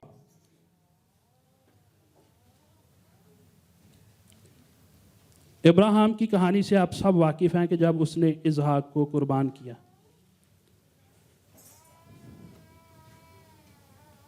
पैदाइश 22 बाब उसकी पहली आयत से या पढ़ लें जी, बाजिया पढ़ें प्लीज़। इन बातों के बाद यूँ हुआ कि खुदा ने अब्राहम को आज़माया और उसे कहा, ए अब्राहम। उसने कहा, मैं हाजिर हूँ। तब उसने कहा कि तू अपने बेटे इसहाक को, जो तेरा इकलौता है और जिसे तू प्यार करता है, साथ लेकर मोरिया के मुल्क में जा और वहाँ उसे पहाड़ों में से एक पहाड़ पर जो मैं तुझे बताऊँगा सोख्ती कुर्बानी के तौर पर आमीन। चढ़ा। इसके आगे हम इससे बाद में पढ़ेंगे। यहाँ पर इब्राहिम जो है ये बहुत इबादत गुजार बंदा है। खुदा के आगे ये अपनी बड़ी इबादत गुजारी और अपनी बड़ी परहेजगारी और रास्तबाजी खुदा के आगे रखता है। और एक दिन खुदा ने कहा कि चलो जी इब्राहिम को हम आजमाते हैं कि इब्राहिम सिर्फ ऊपर ऊपर से ही रियाकारी कर रहा है या कि अपने दिल से ये प्रस्तिश करता है। तो खुदा ने उसके आगे एक डिमांड रख दी कि इसहाक जो तेरा इकलौता बेटा उसको तू मेरे लिए कुर्बान कर दे।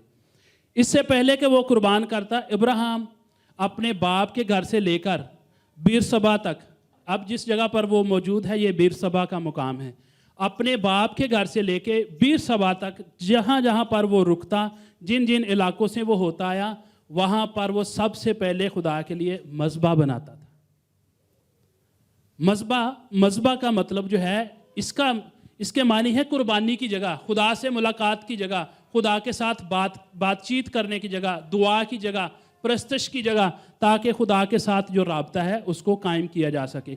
तो अब्राहम सबसे पहले मज़बा बनाता था। और मज़बा वो इसलिए बनाता था क्योंकि वो जिन जगहों पर, जिन ममालिक में वो जाता, जिस शहर में जाता, वहाँ के लोग बुत परस्त होते थे। और वो वहाँ पर खुदा को ये साबित करता था, खुदा को ये दिखाता था कि बेशक ये लोग बुत परस्त हैं, ये गैर कौमें हैं, ये गैर मबूतों की प्रस्तिश करते हैं, लेकिन मैं जब तक यहाँ पर रहूँगा, जब तक मेरे पाँव का तलवा यहाँ पर टिका रहेगा, ये मज़बा जो मैंने तेरे लिए बना दिया है, मेरा खुदा, मेरे ख़ानदान का खुदा, मेरे बच्चों का खुदा, मेरे माल मोशी का खुदा, हमारी प्रस्तिश सिर्फ़ और सिर्फ तेरे लिए है, ना कि गैर मबूदों के लिए। इसलिए अब्राहम वहाँ पर मज़बा बनाता ताकि खुदा के साथ उसकी बातचीत रहे, खुदा के साथ उसका राबता रहे, खुदा के साथ उसकी रफ़ाकत रहे। 4 मज़बे अब्राहम ने खुद बनाए। वो जब अपने बाप के घर से चला तो बैतेल में उसने मज़बा बनाया, फिर हेब्रून में बनाया, फिर उसने सिकम में बनाया, अब उसने बीर सबा में भी एक मज़बा बनाया। और जहाँ से जो 5वां मज़बा है वो खुदा ने अपनी डिमांड की उससे। ये मुश्किल तरीन मज़बा था जो उसको बनाने के लिए कहा गया, और इसके लिए ये कहा गया कि इसहाक जो तेरा इकलौता बेटा है उसको तो मेरे लिए कुर्बान कर दे। और जैसा मैंने अभी बताया कि मज़बा कुर्बानी की जगह है, इसलिए उसको 5वां मज़बा बनाना पड़ा कि वो अपने बेटे को कुर्बान कर सके। इब्राहिम ने इस बात में भी कोई उज़र पेश नहीं किया, उसके पास बहुत सारे उज़र थे। वो खुदा को कह सकता था कि मैंने 25 साल इसका इंतज़ार किया है, जिसका तूने मेरे साथ वादा किया था, अब वो पैदा हुआ 25 साल के बाद, वादा के 25 साल के बाद तूने मुझे ये दिया है, अब कैसे मैं इसको कुर्बान कर दूं?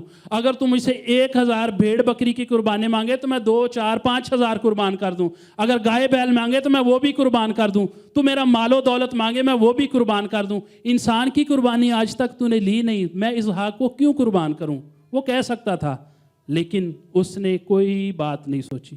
उसने कहा, खुदावंद मैं हाजिर हूँ, अगर तुझे मेरे बेटे की कुर्बानी चाहिए तो मैं तैयार हूँ। उसने अपने बेटे को लिया, अपने नौकरों को लिया, अपने गधे को लिया और मोरिया के मकाम पर जहाँ पर उसको कुर्बान करना था चल पड़ा। अब यहाँ से चलते चलते 3 दिन का सफ़र है। खुदा ने फिर उसको थोड़ा सा वक्त दिया कि शायद बातचीत और बदल जाए, इरादा चेंज हो जाए कि कुर्बान नहीं करना। या जिस तरह वो उसको कहा था कि जी यूसुफ को शेर खा गए हैं, तो ये कुछ इस तरह की कोई बात कर दे कि जी इज़हाक भाग गया, इज़हाक नहीं मान रहा, ये नहीं हो रहा, वो नहीं हो रहा। 3 दिन का वक्त खुदा ने दिया, लेकिन उन 3 दिनों में भी इब्राहिम की ये प्रस्तिश स्टार्ट हो चुकी थी। जब वो उस जगह पर पहुंचे यहाँ पर कुर्बानी करनी थी, तो फिर उसने अपने नौकरों से कहा कि तुम यहाँ गधे के पास ठहरो, मैं और ये लड़का सिजदा करके वापस आते हैं। यही प्रस्तिश का मतलब है, सिजदा करना। और पहली दफ़ा जो बाइबल में इस्तेमाल हुआ वो यही है कि इब्राहिम ने कहा कि हम सिजदा करके आते हैं। ये इब्राहिम का ईमान था, हालांकि उसको पता है कि मैं तो इसहाक को कुर्बान करने के लिए जा रहा हूँ, मैं जब इसको कुर्बान कर दूंगा इज़ नो मोर, वो मेरे साथ नहीं रहेगा, वो तो मर जाएगा, मैं तो उसको ज़बह करने के लिए जा रहा हूँ। लेकिन उसका ईमान देखिए, वो कहता है कि मैं और ये लड़का सिजदा करके वापस आते हैं। अगर हम हिस्ट्री का मुताला करें तो लिखा है कि इसी पहाड़ पर सुलेमान ने अपनी हैकल बनाई और इसी पहाड़ पर इसके बाद यीशु मसीह ने भी अपनी जान दी। यीशु मसीह की मसलूबियत भी इसी पहाड़ पर हुई, मोरिया के पहाड़ पर। हकीकत में इब्राहिम एक बेटे को लेकर गया और रूहानी तौर पर वो 2 बेटों को वहाँ से लेकर आया, एक जो इसहाक और दूसरा यीशु मसीह को वो साथ लेकर आया। मत्ती की इंजील उसके नस्बनामे को हम पहले बाब में पढ़े तो यहाँ पर ये सारी बातें लिखी हुई हैं। इब्राहिम का नस्बनामा उसमें है, फिर यीशु मसीह का, और ये सारी बातें कि इसहाक, इब्राहिम, इन सारी बातों को डिस्कस करने का अभी टाइम नहीं। लेकिन बात ये थी कि इब्राहिम की वहाँ पर ताबेदारी, उसकी फरमाबरदारी और उसकी प्रस्तिश जो खुदा के हुजूर वो करता था, उसका ये एक टेस्ट था। लेकिन शुक्र है कि वो अपने इस टेस्ट में पास हो गया। जैसे ही वो टेस्ट में पास हुआ तो खुदा ने उसे बरकतों पर बरकतें दी, और उसकी बरकत में आज मैं और आप शामिल हैं कि उसकी नस्ल से यीशु मसीह पैदा हुए, जिसने हमारी निजात का बंदोबस्त किया। हालेलुया। और वहाँ पर इब्राहिम ने सिर्फ कुर्बानी ही नहीं की, उसने कुर्बान कर दिया था, उसने अपने दिल में इसहाक को कुर्बान कर दिया था। फिजिकली किया या नहीं किया वो तो चल पड़ा था लेकर। आज तबले, कीबोर्ड, बाजे, हारमोनियम, ढोलक, खंजरियों के साथ प्रस्तिश करना बहुत इजी है, लेकिन उसकी जो प्रस्तिश के साज थे वो आग थी, वो लकड़ियाँ थी, वो छुरी थी जिसने उसने अपने बेटे को ज़बह करना था। ये उसकी प्रस्तिश के साज थे। ये साज अच्छे हैं, ये हमारे लिए मानी रखते हैं, हमदो सना के लिए ये हमें तैयार करते हैं। लेकिन इससे ज़रूरी है कि इन साज़ों के साथ हमदो सना करने से पहले हम अपने आप को बाप के लिए तैयार रखें। हर वक्त और हर जगह हम रूह में मुस्तैद रहें और तैयार रहें। फिर जो है हमारी परस्तिश जो है वो खुदा के हुजूर काबिल कबूल होती है। और इब्राहिम ने जब यहाँ पर कुर्बानी की तो इब्राहिम को वहाँ पर एक नया गीत मिल गया, यहोवा यरी सब कुछ मुहैया करता है। मैं यहोवा यरी हूँ, मुहैया करूँगा, खौफ न खा ना घबरा, मैं यहोवा यरी हूँ। आगे जाके अगर हम देखें 14वीं आयत में तो वहाँ पर लिखा है, और अब्राहम ने उस मकाम का नाम यहोवा यरी रखा। चुनाचे आज तक ये कहावत है कि खुदावंद के पहाड़ पर मुहैया किया जाएगा। अब्राहम ने अपना सब कुछ खुदा को दे दिया, तो खुदा ने भी जो कुछ उसके पास था खुदा ने सब कुछ उसको दे दिया। और अब्राहम ने उसका नाम रख दिया यहोवा यरी, सब कुछ मुहैया करता है। खुदा के पहाड़ पर मुहैया किया जाएगा, क्योंकि उसने वहाँ पर वक्ती तौर पर तो कुर्बानी के लिए बर्रा दिया, लेकिन उसने मुस्तकिल तौर पर यीशु मसीह को हमारे लिए मुहैया कर दिया कि उसकी कुर्बानी के वसीला से हम बचाए जाएं। गीत जो वर्शिपर को हैं वो ऐसे नहीं मिलते, बहुत दुखों के बाद जाकर गीत मिलते हैं। और ना गीत ऐसे गाए ही जाते हैं होंठों से, या ऊपर ऊपर से हम रियाकारी के तौर पर गाते रहें तो वो एक अलग बात है, लेकिन जब हम अंदर से गीत गाते हैं तो वो ऐसे ही नहीं निकलते। वो खुदा की प्रेज़ के लिए, उसकी सिताइश के लिए, उसके अजीब कामों के लिए, और हमारी ज़िंदगी में जो दुख होते हैं वो उनका बायस भी होते हैं। गीत इस तरह निकलते हैं। दाऊद को कितने दुख दिए गए, उसको कत्ल करने के इरादे किए गए, उसके दुश्मन हर वक्त उसके पीछे लग रहे। ज़बूरों की किताब उठाकर देखें, भरे पड़े हैं खुदावंद की सिताइश से, लेकिन वो दाऊद को ऐसे ही नहीं मिले। दाऊद को बहुत दुख दिए गए, अज़ियतें दी गई उसके ख़ानदान की तरफ से, उसकी कौम के वसीला से, उसके जो बादशाह थे उसके उनकी तरफ से उसको दुख दिए गए, अज़ियतें दी गई। लेकिन उसने हर दुख के बाद खुदावंद के लिए सिताइश का गीत लिखा, उसकी प्रेज़ की उसने कि खुदावंद मैं तेरी शुक्रगुजारी करता हूँ। उसने कहा मैंने खुदावंद को हमेशा अपने सामने रखा है, मैं खुदावंद की सिताइश करूँगा, यूँ मैं अपने दुश्मनों से छुड़ाया जाऊँगा। उसने बहुत सारे सिताइश के गीत ऐसे ही लिख दिए जब वो दुखों में होता था। ईमानदारों को गीत ऐसे ही नहीं मिलते। बाइबल में जो सबसे पहला गीत रिकॉर्ड हुआ है वो मूसा का गीत है। खरूज 15वां बाब आप निकाल लीजिए, हम इसको पढ़ लेते हैं।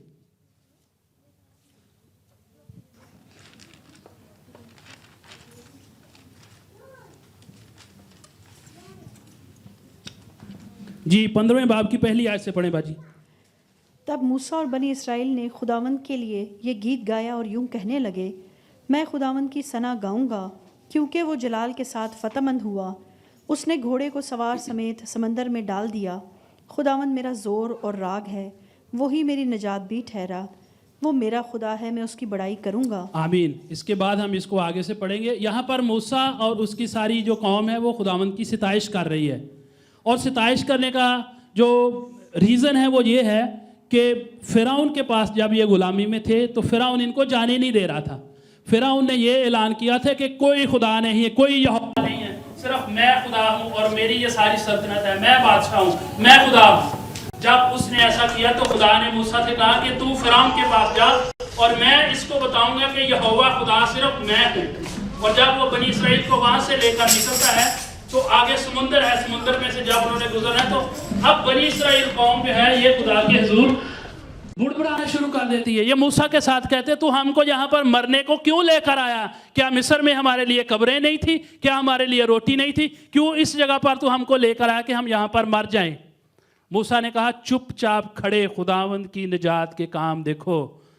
और उसने ये कहा कि ये लोग जो तुम्हारे पीछे आ रहे हैं इनको तुम सारी जिंदगी अब तक फिर से ना देखोगे। ये ईमान था मूसा का। उसने कहा इसके रथों को, इसके घोड़ों को, इसकी फौजों को, फिरौन की फौजों को देखकर घबराओ नहीं, चुपचाप खड़े खुदा की निजात के काम देखो, क्योंकि खुदावंद आज बहुत जलाली काम करने को है और जिनको आज तुम देख रहे हो इनको सारी जिंदगी फिर ना देखोगे। और ऐसा ही हुआ। उसी समुंदर में से बनी इसराइल गुजरते हैं, खुशकी बन जाती है, रास्ता बन जाता है, रास्ते सारे हमवार हो जाते हैं। लेकिन जब फिरौन और उसकी फौजें उसी समुंदर में से गुजरती हैं तो खुदावंद उनको गर्क कर देता है। घोड़ों और रथों समेत उनको खुदावंद गर्क कर देता। और फिर मूसा वहाँ पर ये गीत गाता है कि मैं खुदावंद की सिताइश करूँगा क्योंकि वो जलाल के साथ फतेहमंद हुआ, उसने घोड़े को सवार समेत समुंदर में डाल दिया। खुदावंद मेरा जोर और राग है, वही मेरी निजात भी ठहरा। और इसको अगर हम आखिर से पढ़ें तो ये गीत एक नबूवती गीत बन गया। ऐसे ही नहीं हुआ, ये गीत एक नबूवती गीत बन गया। और 18वीं आयत में लिखा है इसी बाब की, खुदावंद अब्दुल्लाबाद सल्तनत करेगा। ये मूसा ने गीत खुदा की सिताइश के लिए गाया कि अपने दुश्मनों के सामने खुदा के अजायब को, खुदा के कामों को, उसकी कुदरत को, उसकी जलाल को अपने दुश्मनों के सामने वो बयान कर सके। और जब मूसा ने इस गीत को लिखा तो उसकी बहन जो नबिया थी वो उस क्वायर को लीड कर रही थी। इसका मतलब है जो क्वायर लीडर हैं, जो सिताइश करने वाले लोग हैं, जो म्यूजिशियन हैं, उनको खुदा के हजूर में रास्त होना बहुत ज़रूरी है। उनको खुदा ने मुकद्दस किया होता अपने काम के लिए। इस तरह नहीं कि रात को होटल च प्रोग्राम किया सवेरे था कि तबले बजा ले, ऐसे परस्तारों को खुदा नहीं ढूंढता। इस तरह ये है कि सबसे पहले अगर हम मोहब्बत की बात करते हैं तो लिखा है कि अगर तू अपने भाई से मोहब्बत नहीं करता जिसको तूने देखा है, तो खुदा जिसको तूने देखा नहीं उससे कैसे मोहब्बत कर सकता है। और ये बात सच है। और भाई से मुराद ये कि जब हम अपने पास्टर के या अपनी अथॉरिटीज़ के ताबे नहीं होते, उनके आगे हम अपने आप को सरेंडर नहीं करते, तो खुदा के ये सारे फिर झूठे दावे होते हैं कि जी हम खुदा के भी ताबेदार हैं। अपनी अथॉरिटीज़ के, अपने पास्टर के ताबे होना बहुत ज़रूरी है, तब ही हम प्रस्तिश में और सिताइश में बरकत पाते हैं। आमीन। क्वायर के लिए, साजिंदों के लिए, या जो भी खिदमत गुजार भाई या बहनें खिदमत के लिए चुनी जाती हैं, उनके लिए भी ये ज़रूरी है कि वो अपने आप को सरेंडर करें, वो अपने आप को मुकम्मल तौर पर खुदा के हजूर वफादार और दयानतदार रखें। रियाकारी खुदा को ना तो पसंद है ना खुदा चाहता है। इसीलिए यीशु मसीह ने कहा था कि ये उम्मत होंठों से तो मेरी सिताइश करती है लेकिन इनके दिल मुझसे दूर हैं। और उसने ये भी कहा कि जो मुझसे ए खुदावंद ए खुदावंद ए खुदावंद कहते हैं, उनमें से हर एक आसमान की बादशाही में नहीं जाएगा। ये मत सोचें कि हम यहाँ पर रियाकारी की, दिखावे की इबादतें, रियाजतें करके आसमान की बादशाही में चले जाएंगे। नो, यीशु मसीह साफ कह देगा कि मेरी तुमसे कोई वाकफियत नहीं। बहुत सारे कहेंगे हम तो बदरूओं को निकालते रहे हैं, हमने तो तेरे नाम से लंगड़ों को चला दिया है, हमने बीमारों को शिफा दे दी। उसने एक ही बात कहनी, मैं तेनू जानता ही नहीं भाजी, तुसी जाओ इथों, मेरी तुमसे कोई वाकफियत नहीं। तो क्या वो लोग प्रस्तिश करने वाले नहीं हैं? वो क्या अपने चर्चों में वो या चर्चिज़ में या अपनी कांग्रीगेशन में वो प्रस्तिश नहीं करते होंगे, सिताइश नहीं करते होंगे, साज नहीं बजाते होंगे? वहाँ पर होंगे, लेकिन एक ही जवाब सुनना पड़ेगा, मेरी तुमसे कोई वाकफियत नहीं। इसलिए मैं आज कहना ये चाहता हूँ कि ये ना सुनना पड़े कि मेरी तुमसे कोई वाकफियत नहीं, बल्कि हम ये सुने, वहाँ पर मेरी दुआ है कि आमर मेरे दिल के मुताबिक मुझे मिल गया, रिचर्ड मेरे दिल के मुताबिक मुझे मिल गया, लीना मेरे दिल के मुताबिक मुझे मिल गई। हर एक को नाम बनाम खुदा बाप और खुदा बेटा, खुदा रूल कुदस वहाँ पर कहे कि ये मेरा बेटा मेरे दिल के मुताबिक मुझे मिल गया, क्योंकि इसने अपने आप को सरेंडर किया हुआ था, मेरी मर्जी के मुताबिक ये ज़िंदगी गुजारता था। और ये जो मूसा ने गीत गाया है, ये जो वहाँ पर गीत गाया, ये नबूवती गीत बन गया। इस गीत को हम देखते हैं मुकाशफा की किताब 15वें बाब में। हम देखें ज़रा, जल्दी से इस हवाला को देख लें। मुकाशफा की किताब उसका 15वां बाब, 15वें बाब की आप पढ़ लें, ये दूसरी आयत। फिर मैंने शीशा का एक समंदर देखा जिसमें आग मिली हुई थी, और जो उस हैवान और उसके बुत और उसके नाम के अदद पर गालिब आए थे, उनको उस शीशा के समंदर के पास खुदा की बरबतें लिए खड़े हुए देखा। और वो खुदा के और आगे इसके चौथी आयत को पढ़ लें। चौथी आयत, ए खुदावन, कौन तुझसे ना डरेगा और कौन तेरे नाम की तमजीद ना करेगा, क्योंकि सिर्फ तू ही कदूस है और सब कौमें आकर तेरे सामने सिजदा आमीन। सब कौमें तेरे आगे आकर सजदा करेंगी। ये गीत ज़मीन पर लिखा गया, मूसा ने बाइबल के शुरू में इस गीत को लिखा गया, और बाइबल की आखिरी किताब में हम देखते हैं कि आसमान पर फरिश्ते ये गीत गा रहे हैं। जो उसने मूसा ने लिखा कि ये मूसा का और बर्रे का गीत गा रहे थे। वहाँ पर फ़िरौन जो खुदा का मुखालिफ था उसको शिकस्त दी गई, और मुकाशफा की किताब में मुखालिफ मसीह जो यसु मसीह का और उसके लोगों का कलीसिया का दुश्मन है उसको शिकस्त दी गई, और यहाँ पर शिकस्त देने का जश्न मनाया जा रहा है। इबादत के लिए, प्रस्तिश के लिए साज होना बहुत ज़रूरी है। ऐसा नहीं कि हम इनके इबादत नहीं कर सकते, हम प्रस्तिश के लिए कहीं भी कर सकते हैं। पौलुस और सिलास को देखें, आधी रात के वक्त वो जेल में हैं, उनके पांव काठ में लगे हुए हैं, बदन से खून निकल रहा है। अरे प्रस्तिश का बदनी ताल्लुक कोई नहीं है, बदन कैसा भी हो, प्रस्तिश का ताल्लुक हमारे अंदर से है। उनके बदनों से खून निकल रहा है, वो हम्द के गीत गा रहे हैं, कैदी सुन रहे हैं। जैसे ही उन्होंने हम्द किया उनकी बेड़ियां खुल गई हैं, कैद खाना की नींव हिल गई, सारे कैदी आज़ाद हो गए। और वहाँ पर दरोगा ने पूछा कि भाइयों मैं क्या करूँ? उन्होंने कहा खुदावंद यीशु पर तू ईमान लेकर आ, तू और तेरा घराना निजात पाएगा। और वहाँ पर उसने भी अपने आप को सरेंडर किया और उन्होंने निजात पाई। अजीज़ों, हमें प्रस्तिश के लिए अपने आप को खुदा बाप के हुजूर सरेंडर करना है। हकीकी प्रस्तिश यही है कि हम अपनी मर्ज़ी को खुदा बाप की मर्ज़ी के मुताबिक गुजारें, तब ही हम प्रस्तिश के वसीला से बरकत पाते हैं। जिस तरह यीशु मसीह ने अपने आप को सरेंडर कर दिया, उसने कहा मेरी नहीं बल्कि तेरी मर्ज़ी पूरी हो।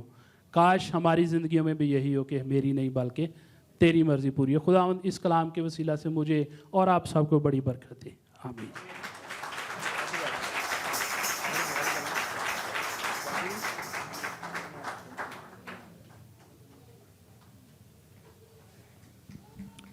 हालेलुया। हम खुदावंद का शुक्र करते हैं कि खुदा ने आज अपने बंदा को इस्तेमाल किया और हम पर कुछ भेदों को आश्कारा किया, शायद जिसको हम पहले नहीं जानते या समझते थे। हम अपने कदमों पर खड़े होंगे और हदिया के लिए गीत गाएंगे, बने रहो तुम बने रहो।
यीशु में बने रहो,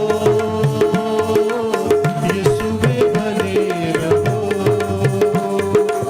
यीशु में बने रहो, यीशु में बने रहो, यीशु में बने रहो, यीशु में बने रहो,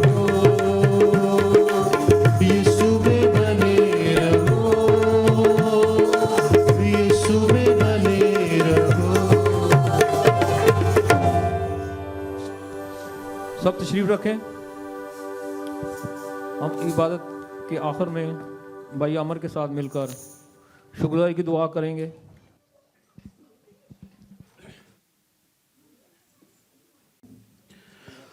खुदा आसमानी बाप, हम तेरे शुक्रगुजार हैं तेरे प्यारे बेटे अपने मुनज्जी खुदावंद यीशु मसीह नासरी के नाम में। ए बाप, हम तेरी हजूरी में आते हैं खुदावंद, तुझे धन्यवाद कहते हैं और खुदावंद तेरी हजूरी के लिए, तेरी मामूरी के लिए हम तेरे शुक्रगुजार हैं कि खुदावंद तूने आज की सारी इबादत में हमारी बड़ी मदद की, बड़ी रहनुमाई की। खुदावंद परस्तिश में खुदावंद तूने हमदो सना में, खुदावंद सिताइश में तूने हमें अपने जलाल के लिए इस्तेमाल किया। हम तेरे पाकरू के लिए तेरे शुक्रगुजार हैं खुदावंद, जो हमारे साथ रहा, जो हमारा उस्ताद और अजीम मददगार है खुदावंद, जिसके बगैर हम कुछ नहीं हैं।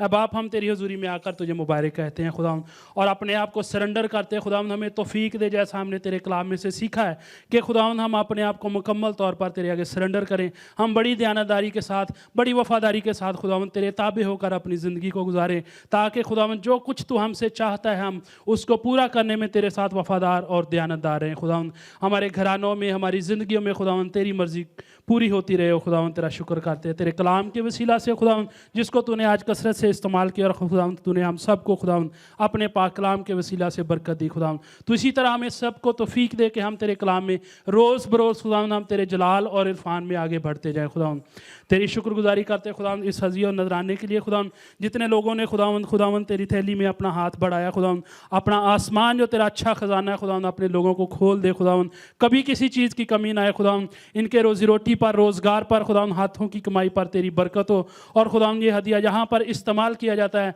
वो भी खुदावंद हम सब के लिए बरकत का बायस हो। खुदावंद इससे तेरे घर की ज़रूरतें पूरी हो सकें और खुदावंद तू तौफीक दे के लोग और ज़्यादा खुदावंद बढ़ चढ़ कर खुदावंद इस नेक काम में खुदावंद अपना हिस्सा डाल सकें, ताकि खुदावंद हम बड़े आसान और अच्छे तरीके से खुदावंद इस सारे निज़ाम को चला सके। तेरा शुक्र करते हैं खुदावंद, अपने पास्टर जी के लिए दुआ करते हैं खुदावंद, जो इस वक्त हमारे साथ तो नहीं है लेकिन खुदावंद तू दूर नज़दीक का खुदा है। खुदावंद हमारा ईमान है कि वो खुदावंद इस वक्त तेरी हिफाजत में है। सारे ख़ानदान को खुदावंद, जो पाकिस्तान में सारे अजीज़ रिश्तेदारों को जो खुदावंद जो उनके साथ है खुदावंद, तो अपने बंदा की बड़ी रहनुमाई करना, बड़ी हिफाजत करना।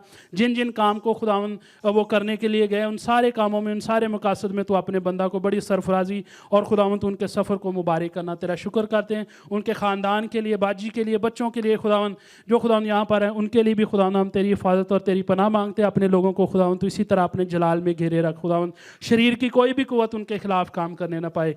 और खुदावंद हम इस वक्त मिलकर सारे खुदावंद इस दरख्वास्त के लिए दुआ करते हैं खुदावंद, जो तेरे हुजूर में बड़े ईमान के साथ दी गई है खुदावंद, और जिनका ईमान है कि जब खुदावंद कलीसिया तेरे लोगों के साथ मिलकर दुआ करेगी तो खुदावंद तू अपने लोगों को ईमान को बढ़ाएगा। खुदावंद तू उनकी दरख्वास्त को पूरा करेगा।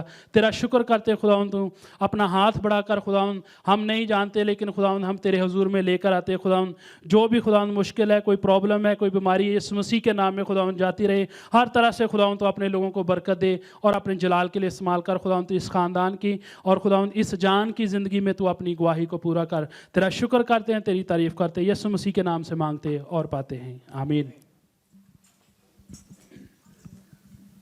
हमारी हफ्तावार मीटिंग हर इतवार को सुबह 12:30 से 2:30 बजे तक होती है। कोशिश किया करें, आप तो खुद तो आते हैं, कि दूसरों को भी इंकरेज करें कि वो भी खुदा के घर में आएँ और खुदा की इबादत करें। हम सब खुदा की सिखवाई हुई दुआ में शामिल होंगे। ऐ हमारे बाप, तू जो आसमान पर है, तेरा नाम पाक माना जाए, तेरी बादशाही आए, तेरी मर्जी जैसे आसमान पर पूरी होती है ज़मीन पर भी हो। हमारे रोज़ की रोटी आज हमें दे, और जिस तरह हम अपने कर्जदारों को मुआफ़ करते हैं, तू भी हमारे कर्ज हमें मुआफ़ कर। हमें आजमाइश में ना पड़ने दे, बल्कि बुराई से बचा, क्योंकि बादशाही, कुदरत और जलाल हमेशा से हमेशा तक तेरे ही हैं। अब कलमा बरक़ात के लिए खुदा की खात्मा से दरख्वास्त करता हूँ।